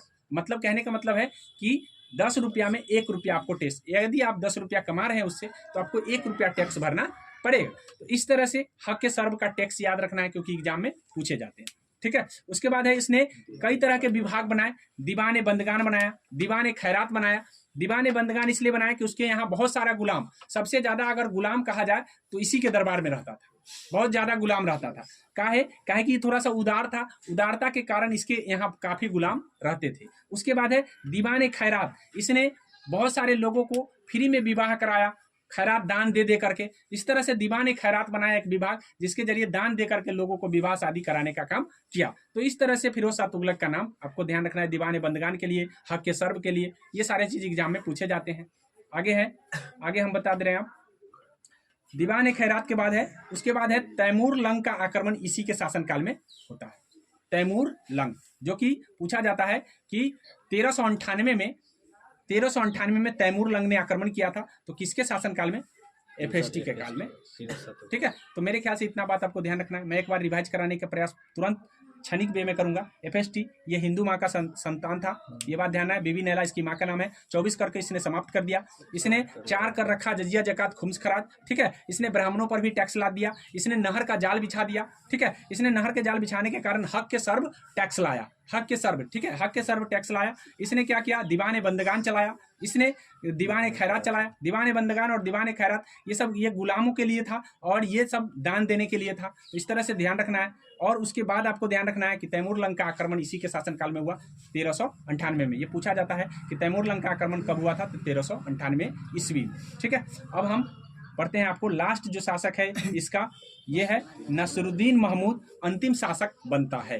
कहाँ, किसका, तुगलक वंश का। नसरुद्दीन मोहम्मद अंतिम शासक बनता है तुगलक वंश का। तो अंतिम शासक का नाम याद रखिएगा। उस समय मात्र इतना ही दुर्शासन रह जाता है, सारा खत्म, ठीक है, सारा इसका खत्म। क्योंकि दौलताबाद से जैसे ही दौलताबाद से मोहम्मद बिन तुगलक जाता है दिल्ली, तो इधर का शासन स्वतंत्र हो जाता है, ठीक है, इधर का कहानी खत्म हो जाता है। ऐसे खत्म होते होते लास्ट शासक पर इतना ही बच जाता है। अब इतना ही दूर बचा हुआ है।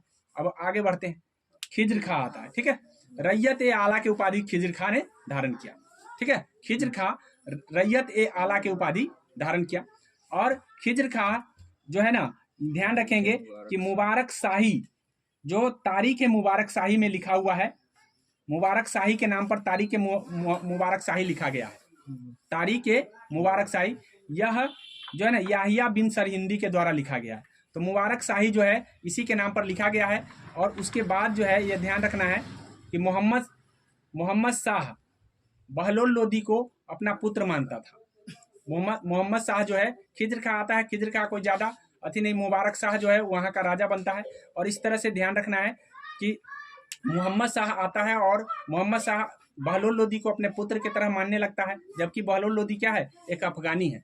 अफगानी को कोई लगाता नहीं था, कोई भी तुर्क शासक अफगानी को अपने से नीचा समझता था, इसीलिए नहीं लगाता था। लेकिन एक मोहम्मद शाह व्यक्ति था जिसने अफगानी को भी अपना पुत्र माना। और पुत्र माना इसी के कारण से आगे चल करके इसका बेटा जब ये मर जाता है तो इसके बेटा को ये हत्या करके और खुद राजा बन जाता है, खुद राजा बन जाता है, ठीक है, खुद राजा बनता है। अब राजा बनने के बाद जो है ना, तब लोदी वंश आ जाता है। कौन आ जाता है, लोदी वंश, ठीक है। अब लोदी वंश आता है तो लोदी वंश बहलोल लोदी बनता है। बहलोल लोदी इसका शासक बनता है, बहुत लंबे समय तक शासन करता है। क्यों, क्योंकि कहा जाता है कि ये जो शासन का परंपरा है इसका, अफगानी लोग ज़्यादातर नीचे बैठ करके शासन करते थे। कोई भी आता था तो नीचे बैठते थे, आराम से सब कुछ माने बातें करते थे। तो इस तरह से इनकी एक अलग परंपरा था जिसके कारण ये बहुत दिनों तक शासन किया। तो सबसे ज़्यादा अधिक दिनों तक अगर शासन करने वाला है तो यही बहलोल लोदी। अब है सिकंदर लोदी, उसका उत्तराधिकारी बनता है, ठीक है। अब सिकंदर लोदी का पूरा नाम, जो मूल नाम था, निजाम खां था। क्या था, निजाम खां। पूछा जाता है कि निजाम खां किसका नाम था, सिकंदर लोदी का। इसने अब राजधानी परिवर्तन कर दिया। 3 बार परिवर्तन हो चुके हैं, एक बार दिल्ली, एक बार लाहौर, पहला लाहौर के बाद आता है दिल्ली, दिल्ली के बाद दौलताबाद के बाद अब आगरा लाने वाला कौन व्यक्ति, आगरा शहर बनाने वाला व्यक्ति भी सिकंदर लोदी और राजधानी बनाने वाला भी सिकंदर लोदी। तो इतना बात आपको ध्यान रखेंगे, ठीक है।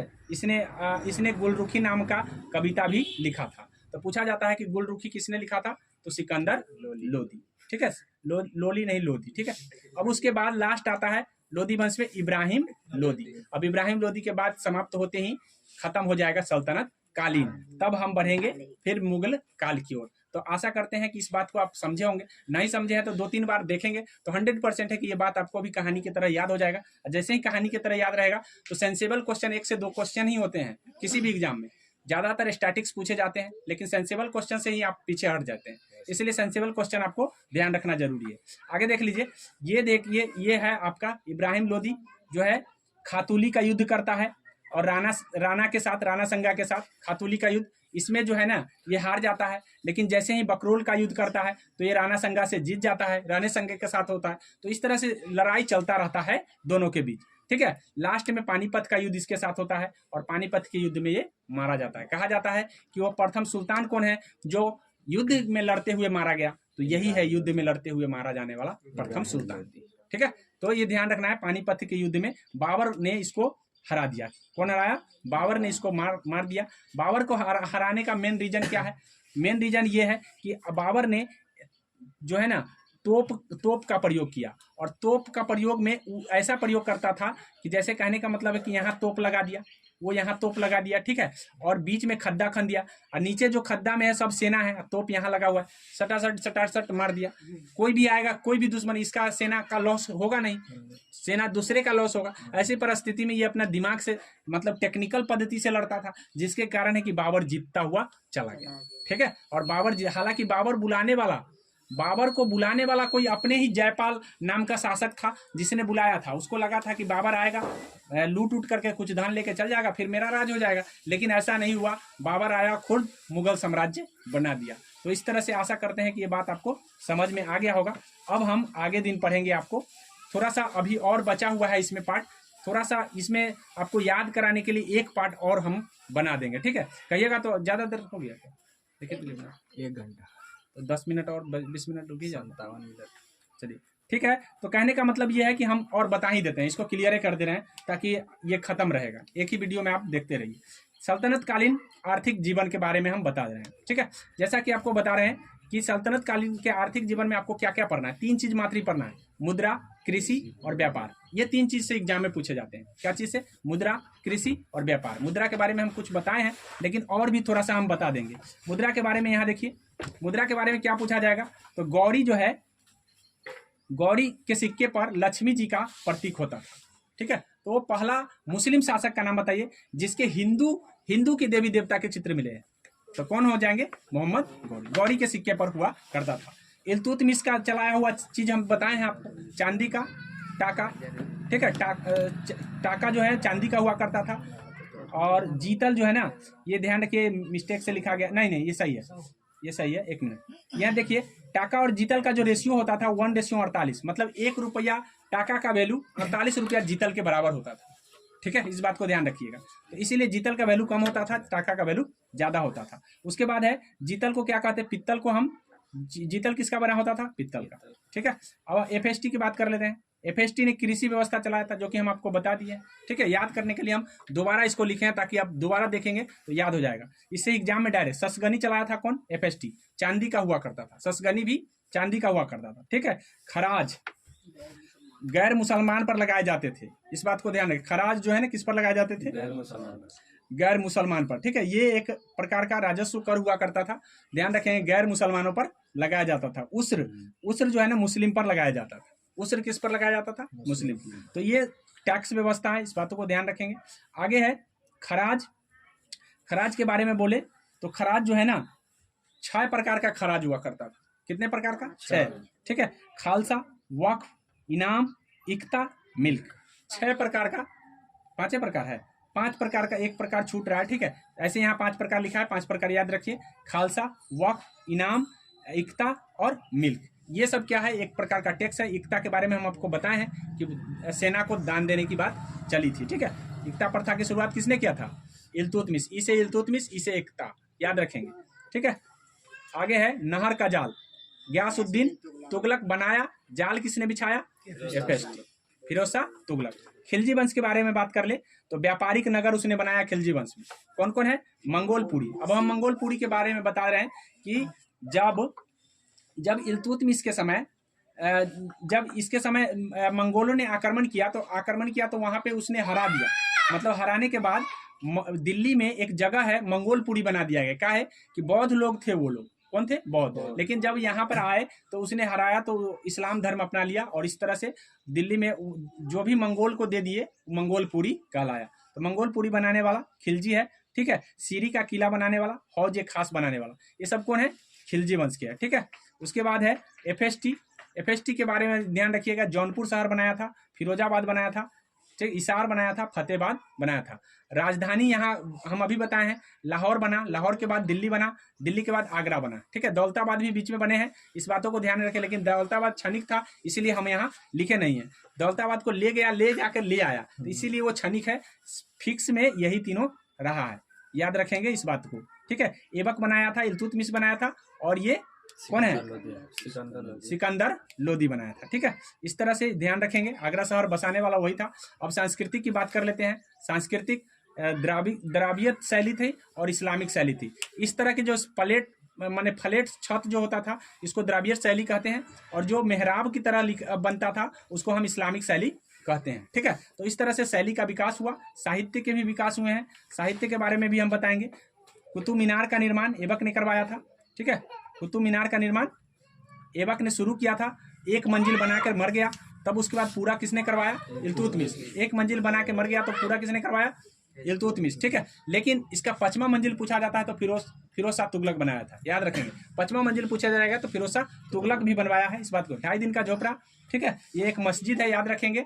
विद्यालय को तोड़कर बनाया गया था 2.5 दिन का झोपड़ा, ये एक मस्जिद है, लेकिन बनाया किसको गया था? विद्यालय को तोड़कर। ठीक है, उसके बाद है मकबरे शैली की शुरुआत किसने की थी? इल्तुतमिश ने।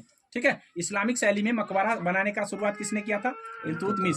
ठीक है, उसके बाद है बलबन के मकबरा में पहली बार मेहराब प्रयोग किया गया। ये मेहराब शैली का प्रयोग सबसे पहली बार किसके मकबरा में किया गया? बलबन के मकबरा में। ठीक है, अलाउद्दीन अलाई का दरवाजा जो है ना, अलाउद्दीन खिलजी बनवाया था। अलाई का दरवाजा किसने बनाया था? अलाउद्दीन खिलजी। अब चचनामा की बात कर लेते हैं। चचनामा की बात करें तो ये भाषा कौन सी थी? अरबी। ठीक है, अज्ञात है, लेखक नहीं है पता कि कौन लिखा है, इसीलिए लेखक पूछा जाएगा तो अज्ञात है। ठीक है, और इसी से हमको मोहम्मद बिन कासिम के आक्रमण की बात पता चलता है, जो कि हम पहले भी आपको बता चुके हैं। ठीक है, उसके बाद है अली कुफी फारसी अनुवाद जो है ना, है ये अली कुफी जो है, यहाँ इसको फारसी अनुवाद कर दिया था चचनामा को। चचनामा का फारसी अनुवाद का नाम क्या है? ठीक है, अली कुफी ने कर दिया था। किसने किया था? अली कुफी ने कर दिया था। ठीक है, इस बात को ध्यान में रखेंगे। अब है तारीख फिरोज शाही वर्नी का है। तारीख फिरोज शाही किसका है? वर्नी का।